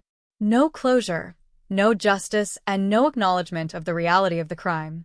They were left with the cold, hard fact that the community had decided to bury the truth in order to protect itself. This was the ultimate tragedy of the case, that the very people who should have been the most invested in the pursuit of justice for their neighbor were the ones who had been forced to silence themselves to ensure the survival of their way of life. As the court adjourned and the spectators filed out of the building, there was a sense of profound exhaustion and deep, lingering unease. The event had been a public, official acknowledgement of a private, unofficial reality. Everyone in the room understood that the outcome had nothing to do with the innocence or guilt of Marlon Uli, and everything to do with the immense, invisible pressure that had been exerted on the witnesses. The trial had been a collision between two worlds, and in this specific instance, the world of the village had proved itself to be far more powerful than the world of the court. The legal system, with its rigid procedures and its lofty ideals, had failed to account for the deep, non-Western reality of the society it served. It had been exposed as a fragile, superficial construct that was easily overwhelmed by the ancient, persistent power of the FAA Samoa. And as the sun began to set over Pago Pago Harbor once again, casting its long, dark shadows over the mountains and the sea, the village remained exactly as it had been before, a closed, sovereign entity, guided by its own laws, and largely indifferent to the foreign justice system that had been so dramatically defeated in its midst. The victim's life was gone, and the struggle to understand why and how had only served to illuminate the dark, uncharted waters that lay beneath the surface of the small, complex, and deeply traditional corner of the world. The end of the trial in the High Court of Pago Pago was not marked by the typical sounds of a judicial conclusion. There was no immediate murmur of debate, no sudden burst of public reaction, and no dramatic shift in the demeanor of the participants. Instead, there was a profound, stifling silence that permeated the air-conditioned room, a silence that felt heavy with the weight of everything that had been suppressed. When the judge finally pronounced the dismissal of all charges against Marlon Uli, the words felt almost hollow, a formal recognition of a process that had been systematically emptied of its content. Marlon Uli stood up, his movements as fluid and controlled as they had been throughout the entire ordeal. He did not celebrate, he did not offer a look of triumph to the prosecution, and he did not show a hint of relief. His face remained an impenetrable mask, reflecting only the deep, stoic conditioning of a man who had understood the inevitable trajectory of these proceedings from the very first moment he was placed in custody. He was a free man, but in a way that defied the traditional Western understanding of freedom. The departure from the courthouse was a study in contrasts. The prosecutors and legal staff remained in their places for a long moment, staring at their empty files and the discarded legal strategies that had proven so fragile. They were attempting to process the failure of the system they had dedicated their lives to defending. They had relied on the foundational belief that once the truth was spoken under oath in a court of law, justice would naturally follow. They had assumed that the rule of law was a universal language, capable of transcending cultural and social boundaries.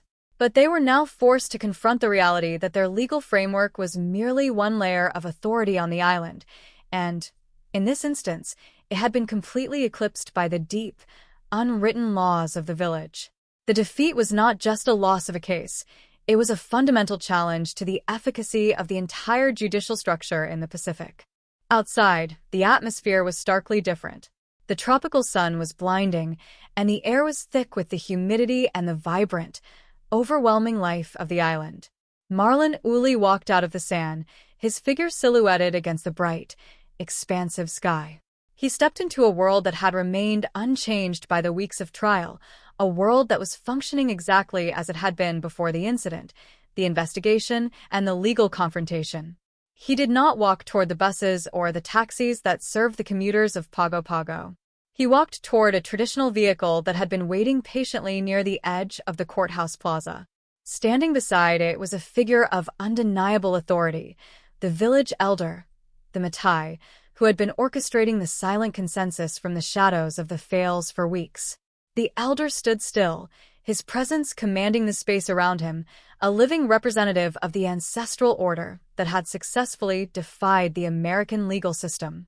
The encounter between Marlon Uli and the Matai was brief, yet it resonated with an intensity that made the surrounding modern activity feel completely inconsequential. There was no need for words. The elder reached into the folds of his garment and produced a symbol of his office, a traditional ornament or a sacred artifact that carried the weight of his lineage and his authority. He extended it toward Marlon, a gesture that was at once an acknowledgement of his return and a clear signal of his status. As Marlon accepted the object, the power dynamic was laid bare for anyone who knew how to look. He had been cleared of the murder charges by the court, but this action proved he was not a free agent in the sense that the Western law understood.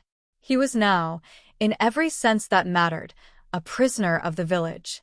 He had been reclaimed by the very social structure that had fought to protect him from the law, and he would henceforth be bound by its requirements, its expectations, and its absolute control.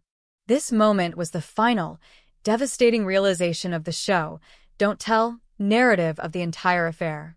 The viewer or the observer did not need an explanation of why the witnesses had recanted or why the law had failed.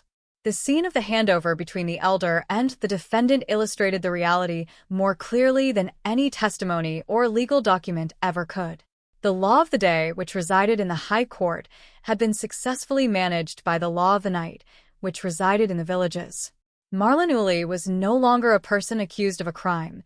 He was an asset, a piece of the village's complex social puzzle that had been secured and brought back into the fold.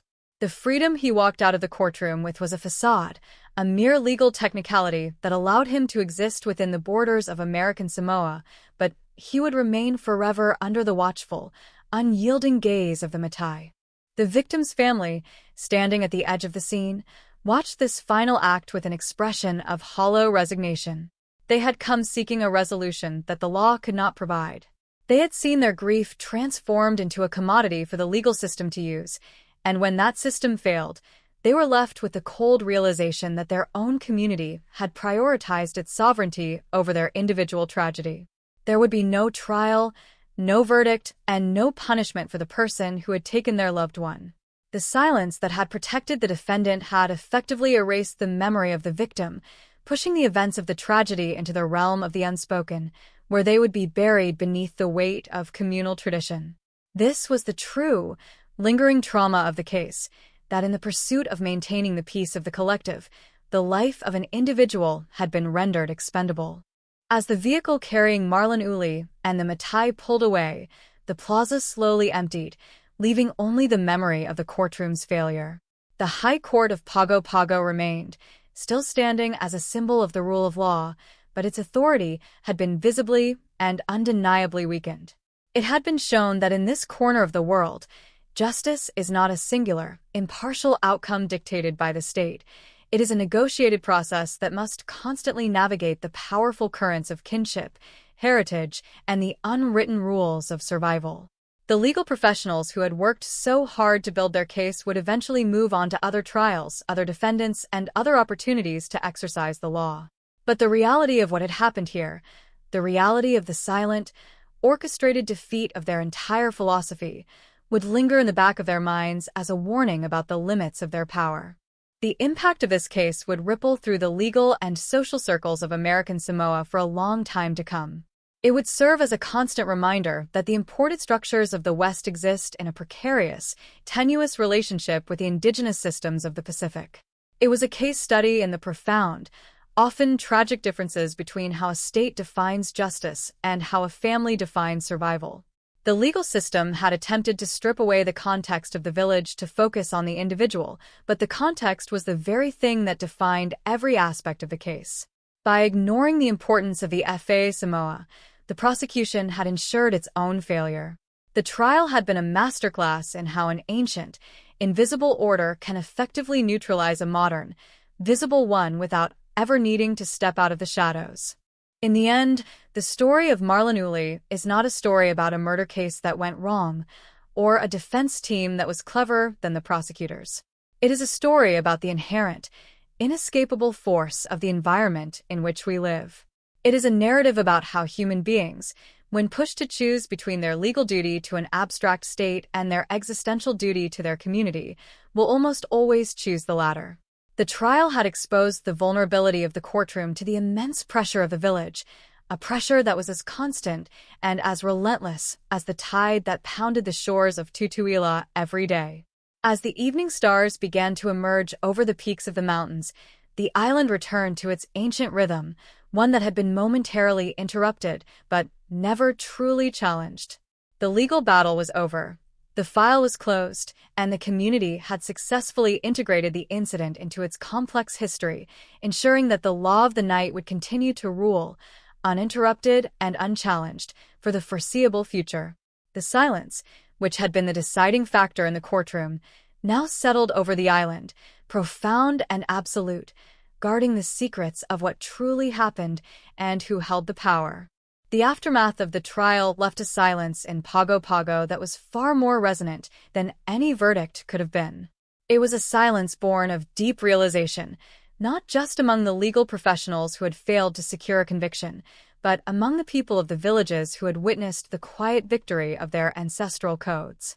The High Court building stood as it always had, a polished, imposing edifice of American authority, yet its presence felt subtly diminished.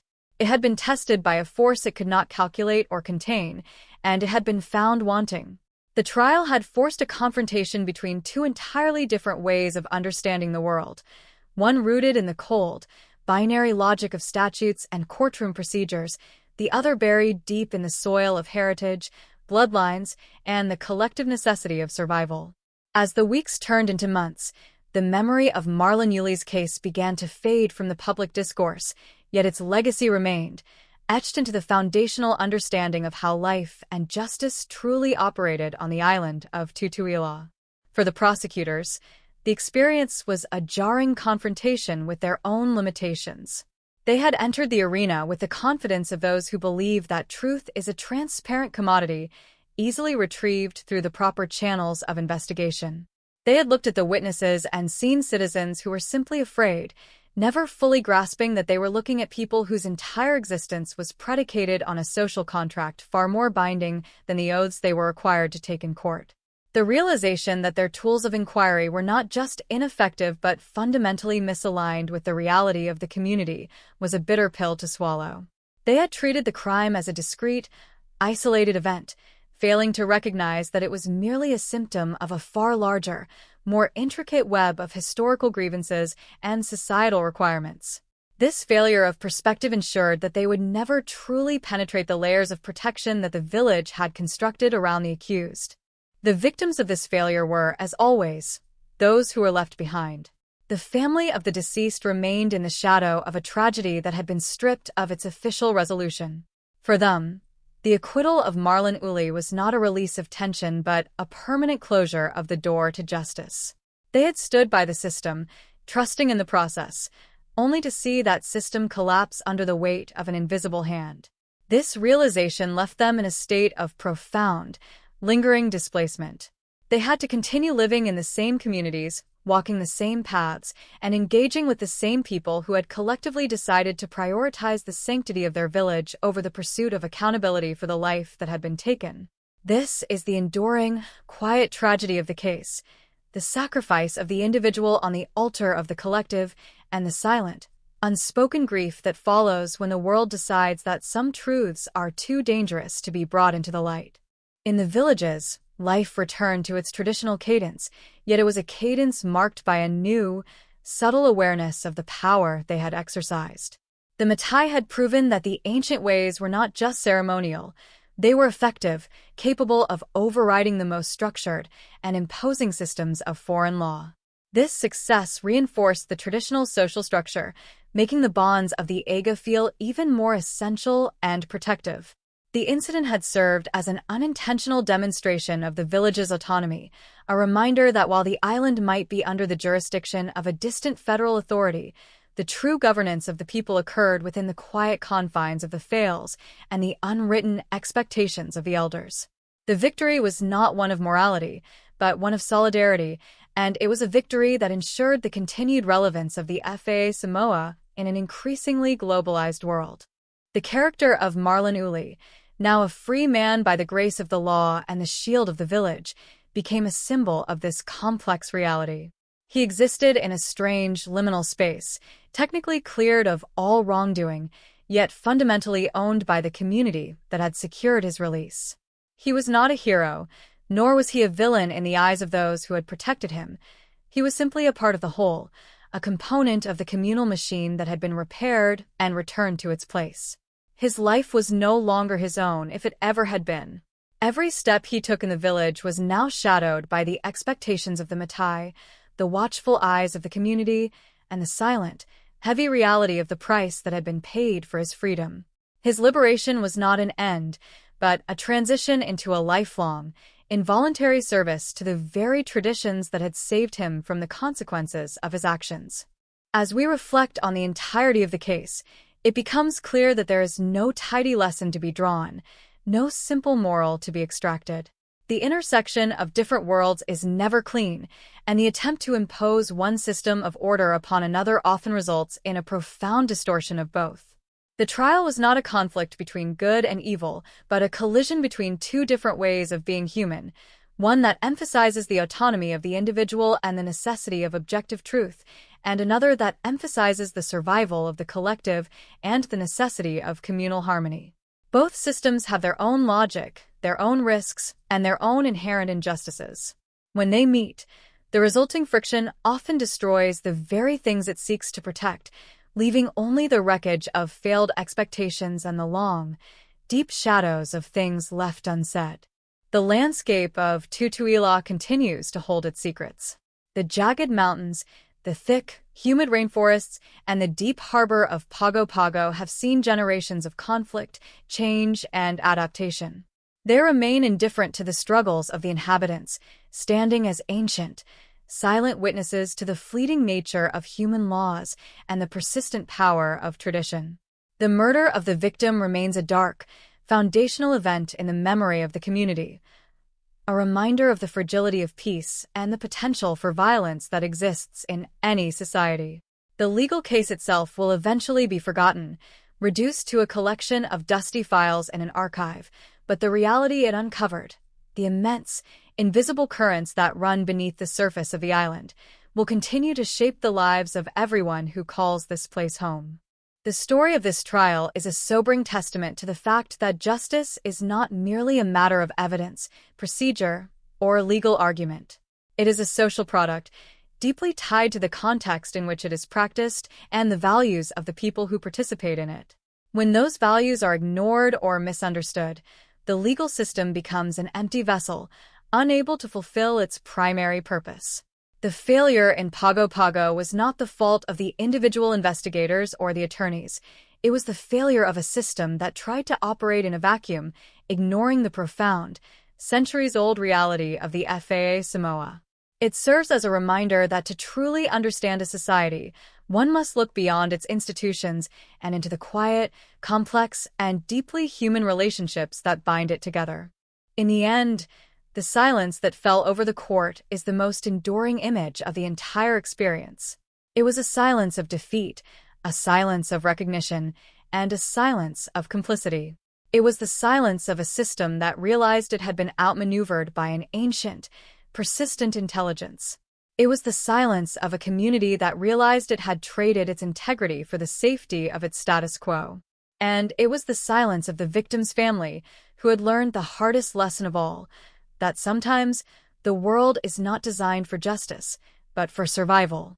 As the evening shadows deepen over the harbor and the village lights flicker on, one can almost feel the weight of this collective understanding, a quiet, heavy knowledge that the law of the day is always subservient to the law of the night, and that in the end, it is the community, with all its flaws and all its power, that ultimately writes the history of the island. The trial has concluded, but the story it tells, a story of the struggle between the visible and the invisible, the individual and the collective, the modern and the ancient, is one that will continue to echo in the heart of American Samoa for as long as the peaks rise from the sea and the waves beat against the shore. The resolution of the Marlon Uli case did not bring an end to the story, but rather settled it into the deep, quiet sediment of the island's collective memory. For those tasked with upholding the American legal system in Pago Pago, the months that followed were characterized by a profound, gnawing introspection. They returned to their offices and their courtrooms, but the air within those spaces felt different, charged with the phantom weight of a defeat that had been orchestrated in the shadows. The case had become a dark parable in the halls of the Justice Department, a cautionary tale passed among legal professionals about the danger of hubris and the folly of ignoring the foundational realities of the territory. They had arrived with the conviction that their procedures were unassailable, only to be dismantled by a force that operated entirely outside their comprehension. It was a humbling transition from the belief in absolute truth to the realization of the existence of relative power. Meanwhile, in the villages where the trial had been the whispered topic of every gathering for weeks, life accelerated back into its habitual, rhythmic pace. The threat of the court system had been neutralized, the internal hierarchies had been fortified, and the delicate balance of the AGA had been preserved. For the residents, the acquittal of Marlon Uli was not viewed through the lens of legal innocence or guilt, but through the lens of communal restoration. He had been a source of significant disruption, a friction point that threatened the stability of their shared existence, and his return, while shadowed by the heavy expectations of his clansmen, was a sign that the crisis had been managed. The village had successfully asserted its sovereignty, reclaiming one of its own from the grasp of a foreign authority that had failed to understand the nature of the crisis it sought to resolve. The victim's family, however, remained trapped in a landscape of grief that found no solace in the legal outcome. Their loss was profound and absolute, and the trial had served only to emphasize their isolation within their own community. They had walked through the process hoping for a recognition of their tragedy, a public validation of the violence that had been done to them, but they were met only with a wall of silence that had been constructed by their own kin. This experience had fundamentally altered their relationship with their village. They remained members of the community, attending the same church services and participating in the same communal activities, but there was a permanent, invisible rift that separated them from those who had remained silent during the proceedings. They were the keepers of a truth that the rest of the village had collectively decided to suppress, and this burden of suppressed knowledge cast a long, cold shadow over their daily interactions. Marlon Uli himself became a figure of intense, quiet curiosity. He moved through the village with a gravity that had not been there before. He was no longer just an individual. He was a living testament to the efficacy of the communal will. People watched him as he went about his daily tasks, their eyes following him with a mixture of reverence and unease. He had looked into the abyss of the American justice system and had emerged on the other side, not by his own strength, but by the strength of the collective. He was a constant, living reminder to every member of the village that their survival was inextricably linked to their compliance with the expectations of the Matai. His life, in its quiet, disciplined, and constrained state, served as a powerful reinforcement of the very order that had ensured his freedom. The legal system in American Samoa would continue to operate, processing cases, issuing rulings, and attempting to impose the standards of the mainland upon a population that was fundamentally rooted in a different paradigm. But the Marlon Uli case had set a precedent, a silent, unwritten understanding that would inform all future interactions between the two systems. The authorities would become more aware of the limitations of their power, more cautious in their pursuit of cases that threaten the sensitivities of the village hierarchy, and more sensitive to the complexities of the environment they served. The villagers, in turn, were more aware of their own capacity to resist and manage the intrusions of the state. It was a new, unspoken equilibrium, a tense and fragile harmony that would define the administration of justice for years to come. As the years began to accumulate, the specific details of the Marlon Uli trial would inevitably begin to blur, the names and faces of the witnesses becoming less distinct in the collective memory of the public. But the essence of what had transpired remained as a permanent, influential ghost in the life of the island. It was a lesson in the limits of formal governance, a demonstration of how deeply entrenched social structures can effectively negate the most rigorous of legal investigations. It was a reminder that when the law of the state and the law of the culture come into conflict, the outcome is rarely determined by the quality of the evidence, but by the depth of the social ties that bind the participants together. In the quiet, evening hours, when the scent of the earth ovens rises through the humid air and the sound of the ocean provides a constant, rhythmic backdrop to the stillness of the night, one could almost feel the lingering presence of the trial. It exists in the way people speak, in the way they look at one another when the name of a certain village is mentioned, and in the careful, measured manner with which they navigate the delicate, competing demands of their existence. The tragedy of the victim has been integrated into the history of the island, a story that is known by everyone but spoken of by few. It is a story that guards the boundaries of the community, a story that defines the limits of what can be shared with the outside world, and a story that preserves the secrets of what truly happened on that fatal day. The resilience of the village, its capacity to absorb, redirect, or nullify the pressures of the modern world, is a phenomenon that continues to fascinate those who observe it from the outside. The Marlon Uli case was a snapshot of this resilience in action, a moment where the invisible forces of tradition were made manifest through the collapse of a formal legal structure. It was a moment of profound clarity, where the distance between two versions of reality was bridged by the silence of those caught in the middle. The trial had been an attempt to force the world of the village into the framework of the courtroom, and it had failed because it had underestimated the depth of the roots that held the community together. The island of Tutuila remains a place of profound beauty and immense complexity, a corner of the world where the ancient and the modern coexist in a state of perpetual, often uneasy tension. The peaks continue to rise, the clouds continue to gather, and the waves continue to shape the shore, indifferent to the human struggles that play out in the valleys below. The story of the trial is merely one part of this ongoing, eternal narrative, a single, significant thread in a much larger tapestry that stretches back into the distant past and forward into an uncertain future. It serves as a testament to the fact that justice, in its most human and meaningful form, is not a final verdict rendered by a judge in a courtroom, but a continuous, living process that is negotiated every day in the relationships, the traditions, and the silent, unwritten agreements that bind a people together. As the sun sets over the harbor for the last time in our exploration of this case, the image that remains is not one of a courtroom or a convict or a legal ruling.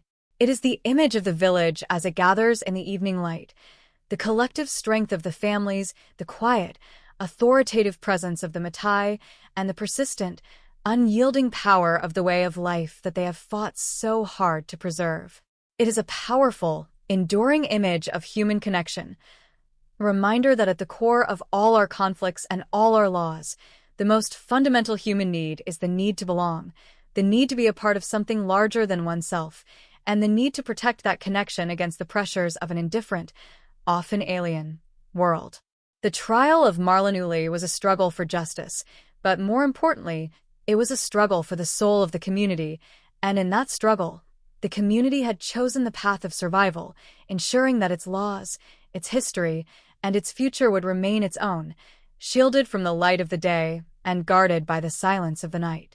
The final chapter of this narrative does not lie in the archives of the High Court, nor in the memories of the prosecutors who sought to enforce their vision of justice, but in the enduring, quiet atmosphere of the villages that surround the harbor of Pago Pago. If one were to travel there today, years after the dust of the Marlon Uli trial has settled, they would find an island that appears, at a glance, largely unchanged by the storm that once tore through it. The volcanic peaks still command the horizon, draped in the same heavy, humid mist that has sheltered these islands for millennia. The rhythm of life remains anchored in the tides and the communal obligations of the Aga, moving forward with a resilience that is as constant as the ocean itself. Yet, for those who know the history, the silence in the air possesses a different texture. It is a silence of knowledge, a silence that understands the delicate, dangerous line between the law of the state and the law of the ancestors.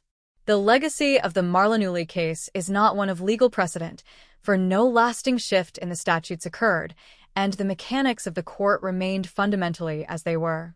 Instead, the legacy is an internal, social one. The trial served as a definitive moment of self-discovery for the community, a mirror held up to the village that revealed exactly how far it was willing to go to maintain its autonomy. It forced every participant to acknowledge that their loyalty was not to an abstract legal concept of truth, but to the tangible, breathing reality of their kin. This realization did not lead to open discussion or collective catharsis. Rather, it deepened the internal commitment to the FA Samoa, making the unspoken rules of the village even more central to the preservation of their way of life.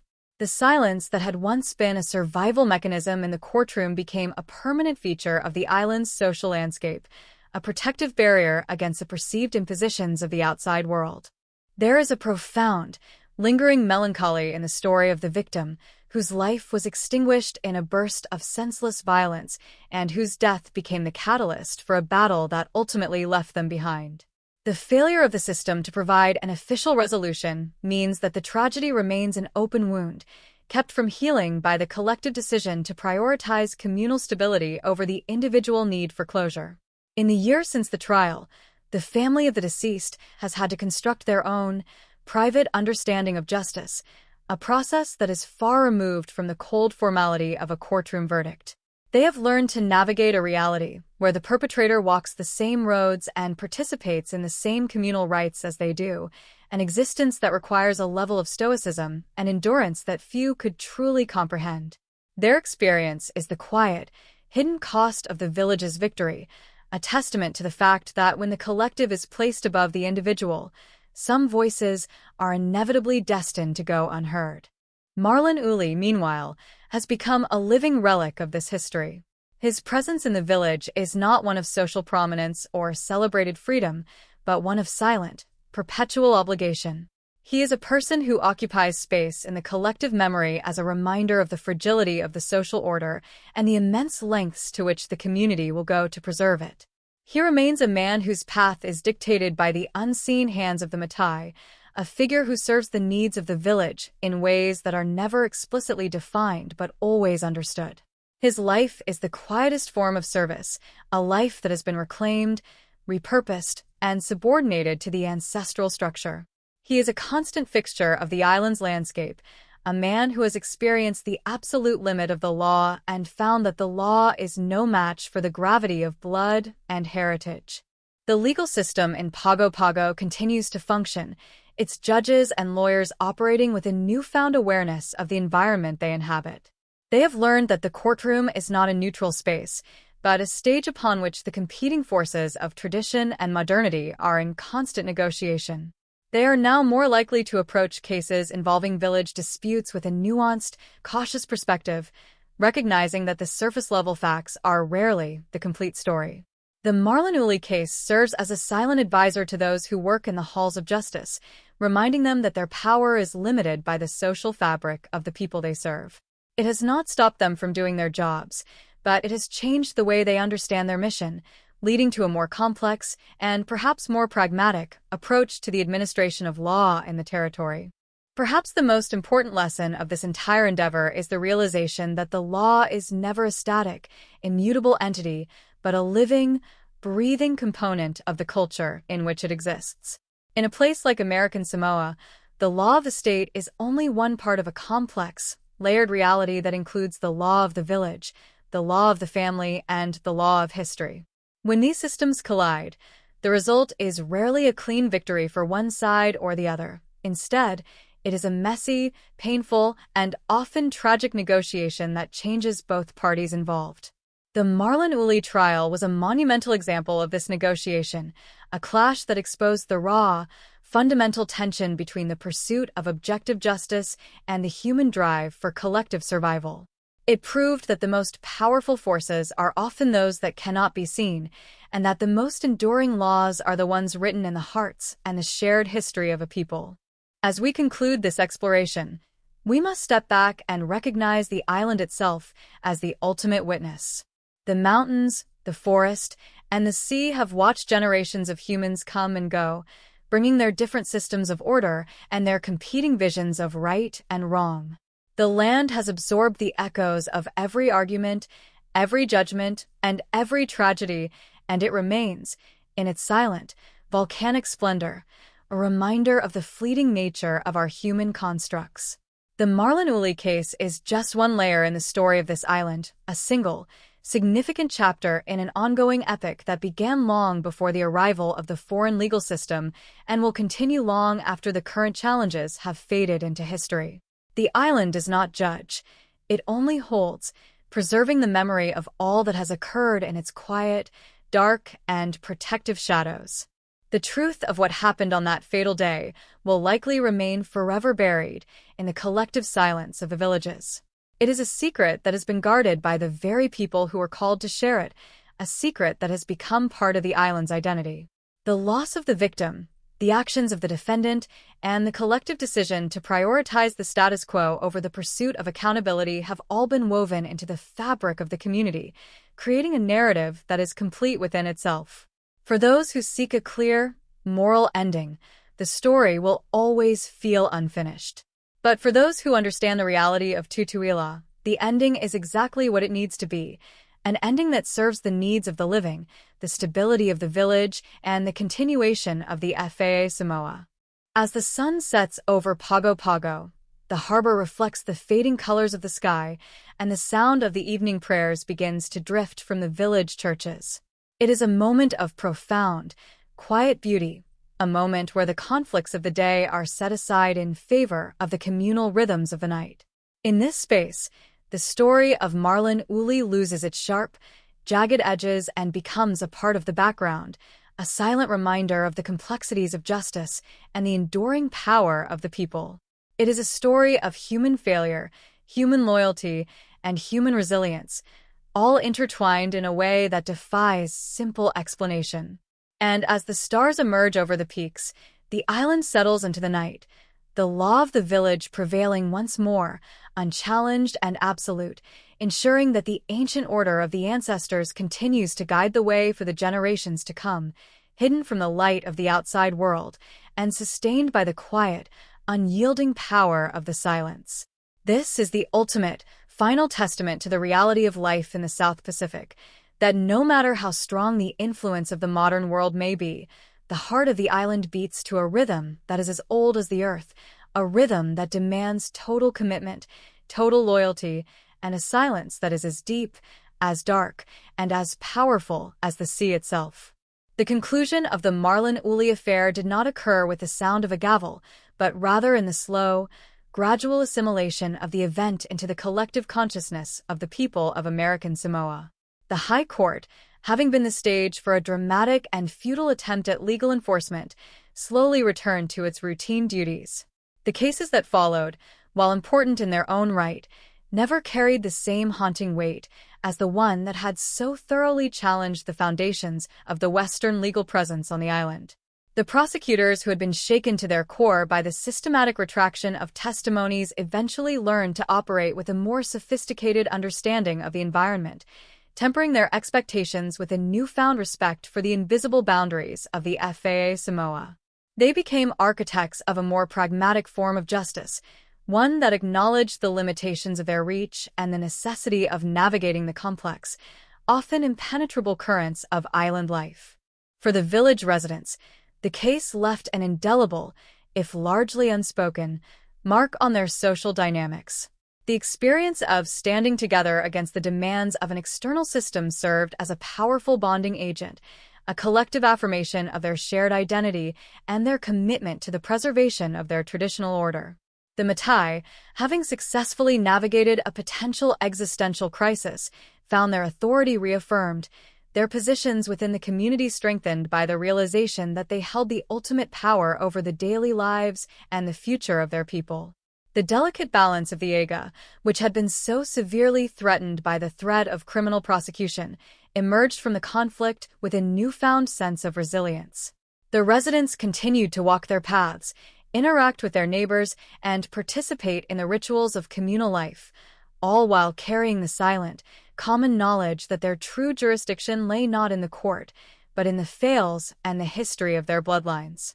The victim's family, who had suffered the most immediate and profound loss, was forced to find a path through the silence that had effectively rendered their grief a private, isolated burden. Their story is a reminder that the triumph of a collective social order is often purchased at a high price, and that the individual, when caught in the crushing friction between two opposing systems of law, is almost always the one who is left to endure the consequences. They continue to live within the community, their daily presence serving as a quiet, persistent testimony to the complexities of a society that values the harmony of the whole above the accountability for a singular, violent act. Their endurance, their ability to remain within a village that had essentially chosen to protect the person who had destroyed their world, is a powerful manifestation of the strength of the cultural bonds that define the Samoan way of life. Marlon Uli continued to live out his life in the shadow of his own narrow escape. He was a man who had been defined by the incident, yet stripped of his individual agency, his future now irrevocably linked to the village that had saved him. His existence was a living, breathing testament to the power of the communal will, a man whose freedom was conditional, observed, and heavily regulated by the very people who had once feared his violence. He remained a part of the daily rhythm of the island, a fixture in the village life who carried the weight of his history with a stoic, detached silence. His life was the ultimate, living argument for the efficiency of the traditional order, as he moved through the world not as a person of his own choosing, but as a person who belonged to the village, a person who was maintained, guided, and constrained by the collective. The broader implications of this case for the study of legal pluralism and cultural conflict remain a subject of profound interest for those who examine the collision between Western structures and indigenous traditions. It provides a stark, undeniable demonstration of the reality that a court of law is only as powerful as the social context in which it operates. When that context is defined by deep-seated familial ties and an unwavering commitment to a traditional, non-Western hierarchy, the legal system is often rendered little more than a formal, performative exercise. The Marlon Uli case proved that the law of the state, while theoretically absolute, is constantly being negotiated, reinterpreted, and sometimes completely set aside by the laws of the heart, the history, and the collective. As the years pass, the specific, jagged edges of the trial, the individual testimonies, the specific legal failures, and the personal dramas will continue to soften, becoming part of the long, oral history of Pago Pago. It is a story that will be passed down in the fails during the evening gatherings, a story that will serve as a subtle warning about the dangers of overreaching and the importance of respecting the deep, ancient roots of the community. It will be a story that reinforces the importance of the Matai, the sanctity of the family, and the necessity of keeping the internal affairs of the village hidden from the prying eyes of the outside world. It will be a story that defines the island, shaping its future interactions with the modern world and ensuring that the tradition remains the dominant force in the life of the people. The environment of Tutuila remains as indifferent to our human struggles as it was on the day of the murder. The mountains continue to rise, the forests continue to grow, and the ocean continues to beat against the reef with a relentless, eternal energy. The island does not remember the trial. It only hosts the people who do. The landscape is a participant in the tragedy, providing the isolation that has allowed the FA Samoa to persist, yet also bearing witness to the violence that occasionally erupts within the confines of its protected shores. The story of Marlon Uli is merely one incident in the long, tumultuous, and deeply complex history of these islands, a history that is written not in ink on paper, but in the living, breathing actions of the people who inhabit them. In reflecting on the entirety of this experience, one must be careful not to fall into the trap of simple moralizing. The situation was never a simple matter of right versus wrong. It was a collision of two valid, but fundamentally irreconcilable, ways of living. The American legal system brought with it a promise of objective, individual justice that was, in itself, a reflection of the values of the society that created it. The FA Samoa brought with it a promise of collective, communal survival that was equally a reflection of the environment in which it was born. The conflict between these two systems was not an anomaly. It was an inevitability, a necessary friction that reveals the profound difficulty of reconciling the individual with the collective and the law of the state with the law of the blood. The legacy of the case, therefore, is not found in the failure of the court or the victory of the village, but in the realization that the law is a human invention, and as such, it is always subject to the immense, crushing gravity of the culture in which it is practiced. It is a lesson in humility for those who seek to govern, a warning that the most effective laws are those that recognize the reality of the people they affect. It is a reminder that the world is a vastly larger, more complex place than our systems can ever hope to capture, and that the most important truths are often the ones that are whispered in the dark, hidden beneath the weight of our shared expectations and our common survival. As we bring this exploration to a close, the final image of the island is one of serene, enduring permanence. The lights of the village shimmer across the dark expanse of Pago Pago Harbor, creating a quiet, peaceful scene that belies the intensity of the struggle that once occurred within its shadow. The legal system is silent, the court is closed, and the community is whole, having once again successfully integrated a disruptive event into its ancient, protective structure. The Marlon Uli trial has become a part of the past, a memory that is folded into the collective, ensuring that the rhythm of the island continues, unchallenged and absolute. It is a testament to the fact that, in this remote corner of the world, the heart of the community remains firmly in control, guided by a law that is as deep as the sea and as enduring as the mountains, holding its secrets in the quiet, absolute silence that defines the true nature of life in American Samoa. The struggle for justice was a struggle for the soul of the island, and the island, in its infinite, volcanic wisdom, chose the path of the past, securing its future in the process. The cycle of life continues, the ancestral voices remain the guiding light, and the silence of the night remains the ultimate, final arbiter of truth, power, and justice, long after the modern world has packed its files and departed. The conclusion of the Marlon Uli affair did not simply fade into the background. It settled into the very foundation of how Pago Pago understands its own place in the modern world. In the years that have followed, the High Court has continued to function, its halls echoing with the daily business of jurisprudence, but the spirit of the institution has been fundamentally tempered. The attorneys and judges who work within those walls now possess a nuanced awareness that was absent before the trial. They have learned that the law, while intended to be a universal arbiter, operates within a social geography where the ancient codes of the FAA Samoa carry a gravity that cannot be ignored. Every case that enters the court today is treated with a greater sense of the cultural context, a recognition that the legal process is merely a single thread in a much larger, more complex tapestry of communal existence. This shift toward a more pragmatic, culturally sensitive approach to justice is the most significant, though perhaps the least publicized, legacy of the Marlon Uli trial. The village, in turn, has grown more confident in its capacity to protect its own internal order.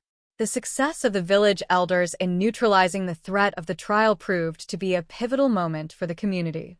It reaffirmed the idea that the preservation of communal harmony is not just a moral imperative, but a practical necessity for the survival of the village as a sovereign entity.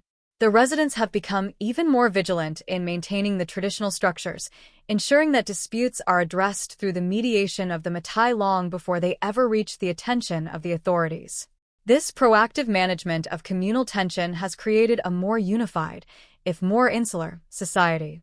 The silence that once baffled the prosecutors has become a deliberate, strategic instrument, a way for the village to control the narrative of its own life and protect its secrets from the interpretations of outsiders.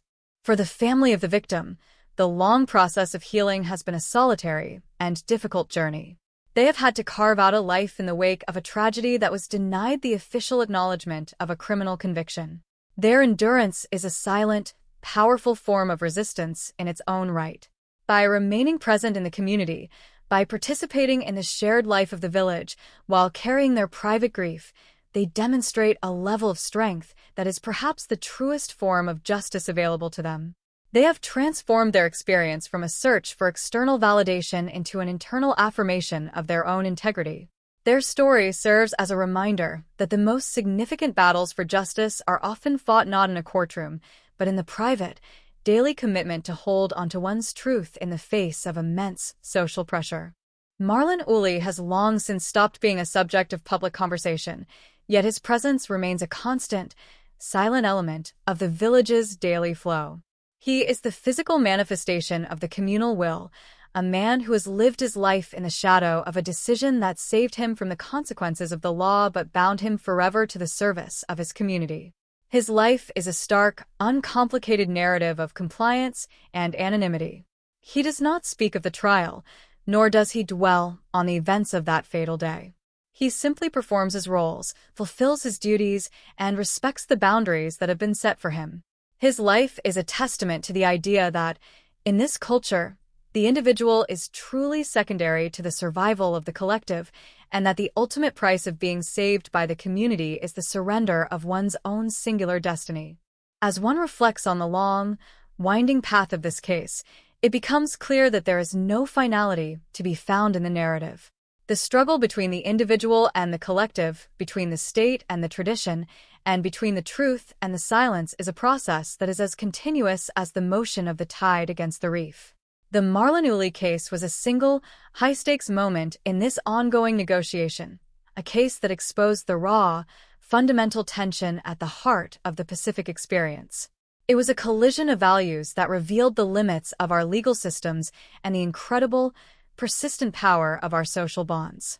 It showed us that no matter how much we may desire the simplicity of a single, objective truth, the reality is that truth is often negotiated, curated, and protected by the people who live within it. The island of Tutuila remains, in the end, the ultimate, silent observer of all these human machinations. The mountains that rise so dramatically from the sea remain, the forests that blanket them grow with a silent, relentless intensity, and the ocean continues to churn with the power that has shaped the history of these islands for centuries. The land is indifferent to our laws and our secrets. It holds the memory of all that has happened, from the ancient, oral histories of the first settlers to the modern, often violent encounters between the local and the foreign. The trial of Marlon Uli is but one layer in this deep, geological record, a story that will eventually be forgotten by the individuals who lived it, but which remains permanently etched into the island's soul. The lessons that one might draw from this story are as varied as the people who have engaged with it. For the legal professional, it is a lesson in the necessity of context. For the social scientist, it is a study in the resilience of communal structures. For the local resident, it is a reaffirmation of the strength of their heritage. And for the outside observer, it is a humbling reminder that the world is a vastly more complex, layered place than our systems of governance and logic can ever truly account for. The truth of what occurred remains in the custody of the village, and that is as it should be. The community has decided the outcome, the balance has been restored, and the secret is guarded by the silence of the people, a silence that is as deep and as vast as the Pacific itself. Looking forward, the spirit of the FAA Samoa will undoubtedly continue to evolve, adapting to the pressures of the modern world while keeping its core commitments firmly in place. The tension between the traditional and the contemporary will persist, but it will be a tension that is managed, negotiated, and lived by the people who have the most at stake. The Marlon Uli case stands as a permanent, influential ghost in this process, a landmark event that defined the boundaries of the possible and the limits of the law. It ensures that the future of the island will be guided by the lessons of its past, and that the tradition, with all its power and its mystery, will continue to define the nature of life in this corner of the world. As we bring this long, complex, and deeply human story to a final close, we are left with a profound sense of the enduring, immutable nature of the human connection. We are reminded that, at our core, we are all part of something larger than ourselves, and that the choices we make are always shaped by the web of relationships, history, and values that bind us together. The trial was a momentary disruption in the life of Pago Pago, but it also served as a moment of profound, defining clarity, a moment where the community understood its own power and the strength of its own foundations. The story remains, and as long as the people remain committed to their way of life, it will continue to whisper through the fails, the church choirs, and the quiet, evening conversations that define the true heart of American Samoa. The silence is won, the balance is kept, and the island moves forward, guided by the ancient, steady rhythm of a tradition that has survived everything the world has thrown at it, and which will, without doubt, continue to prevail long into the future, safe in the silence of the stars and the eternal, washing tides of the deep, blue sea. The narrative of Marlon Uli has effectively transcended the boundaries of a mere criminal case to become a foundational myth within the social landscape of Pago Pago. In the years following the trial, the event has been mythologized, reinterpreted, and whispered about in a way that serves the ongoing needs of the community's collective identity. It is no longer just a story about a murder or a failed prosecution. It has become a parable about the necessity of discretion, the danger of external interference, and the absolute power of the collective will. The way people recount the events now reveals less about the objective facts of the case and more about the values they hold dear. To speak of the case is to navigate a minefield of unspoken loyalties, where the listener is constantly assessing the speaker's relationship to the village, the Matai, and the ancient code of the FAA Samoa. This transformation into legend is perhaps the final, most enduring stage of the case's life, cementing its place in the island's history as a moment when the community was forced to look inward and make a definitive choice about its future. The High Court of American Samoa continues to hold its place in the capital, an architectural assertion of the American legal tradition that persists despite the deep-rooted cultural resistance it occasionally faces. The judges who preside there are often transplants from the mainland or seasoned local professionals who have spent decades navigating the fine, precarious line between the rigid dictates of the law and the fluid, powerful currents of local custom. They operate with a sophisticated, if often unspoken, awareness that their courtroom is not a closed system. Every ruling, every sentencing, and every procedural decision is filtered through a screen of potential social consequence. The Marlon Uli case taught them that the law is not a blunt instrument that can be wielded without regard for the societal context. It is a delicate negotiation that requires patience, cultural empathy, and an understanding that true justice is not always served by the letter of the law. This evolution in the judicial mindset is perhaps the most tangible, lasting consequence of the trial, even if it remains a subject that is never officially acknowledged in the formal transcripts. For the young people of the island, the story of the Marlon Uli case is a subtle, ever-present education in the realities of their society. They grow up hearing the echoes of the event, learning through the stories of their elders that there are certain things which are better left unsaid, and that there are certain loyalties that must remain inviolate, even under the most extreme pressure. This intergenerational transfer of knowledge is how the community maintains its cohesion and its resistance to the homogenizing forces of the outside world. The trial serves as a constant, silent reminder to the next generation that their membership in the AGA is the defining feature of their lives, and that this membership comes with responsibilities that are far heavier than any individual ambition. It is a lesson in the preservation of the past as a means of surviving the future, a lesson that is taught not in schools, but in the quiet, intimate spaces of family life, where the true values of the FA Samoa are passed from heart to heart. The physical environment of the island, with its majestic mountains and deep, sheltering harbor, seems to absorb the weight of these human dramas without effort.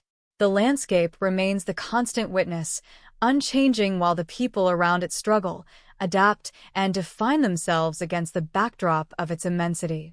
The tropical rainforests, teeming with life and hidden paths, represent the depth and complexity of the island's traditional knowledge, a world that is largely inaccessible to the outsider.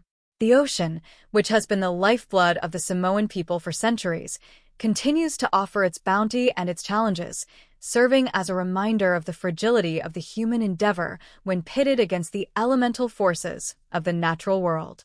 There is a profound, quiet serenity in this landscape that seems to reject the noise of the courtroom and the chaos of the city, inviting instead a return to the rhythms that have sustained the community for as long as anyone can remember.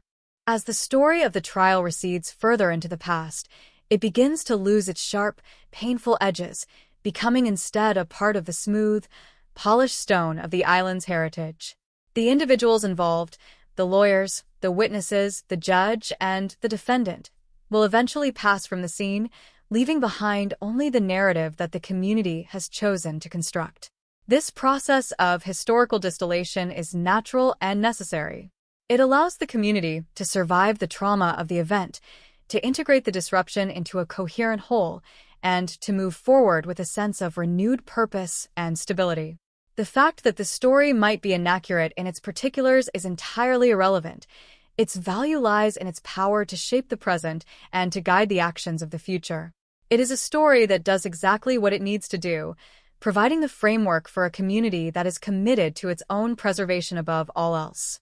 We are left, ultimately, with a profound appreciation for the immense, often invisible power of human connection. The trial of Marlon Uli was a clash of systems, but it was also a story about the resilience of love, the weight of obligation, and the silent, unyielding strength of a people who have refused to allow their identity to be compromised by the demands of the modern age.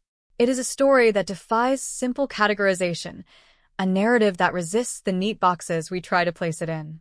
It reminds us that our human societies are far more complex than our institutions can ever capture, and that the most significant truths are often the ones that are whispered in the dark, hidden behind the veils of tradition and protected by the silence of the collective.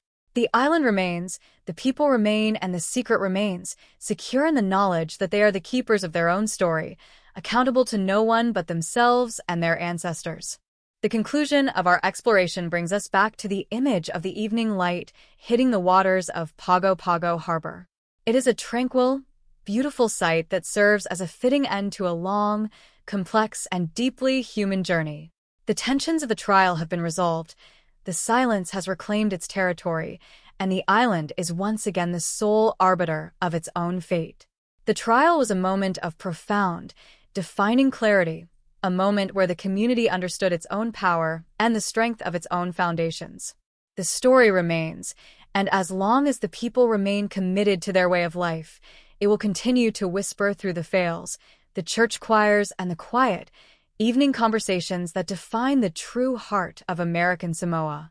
The silence is won, the balance is kept, and the island moves forward, guided by the ancient, steady rhythm of a tradition that has survived everything the world has thrown at it.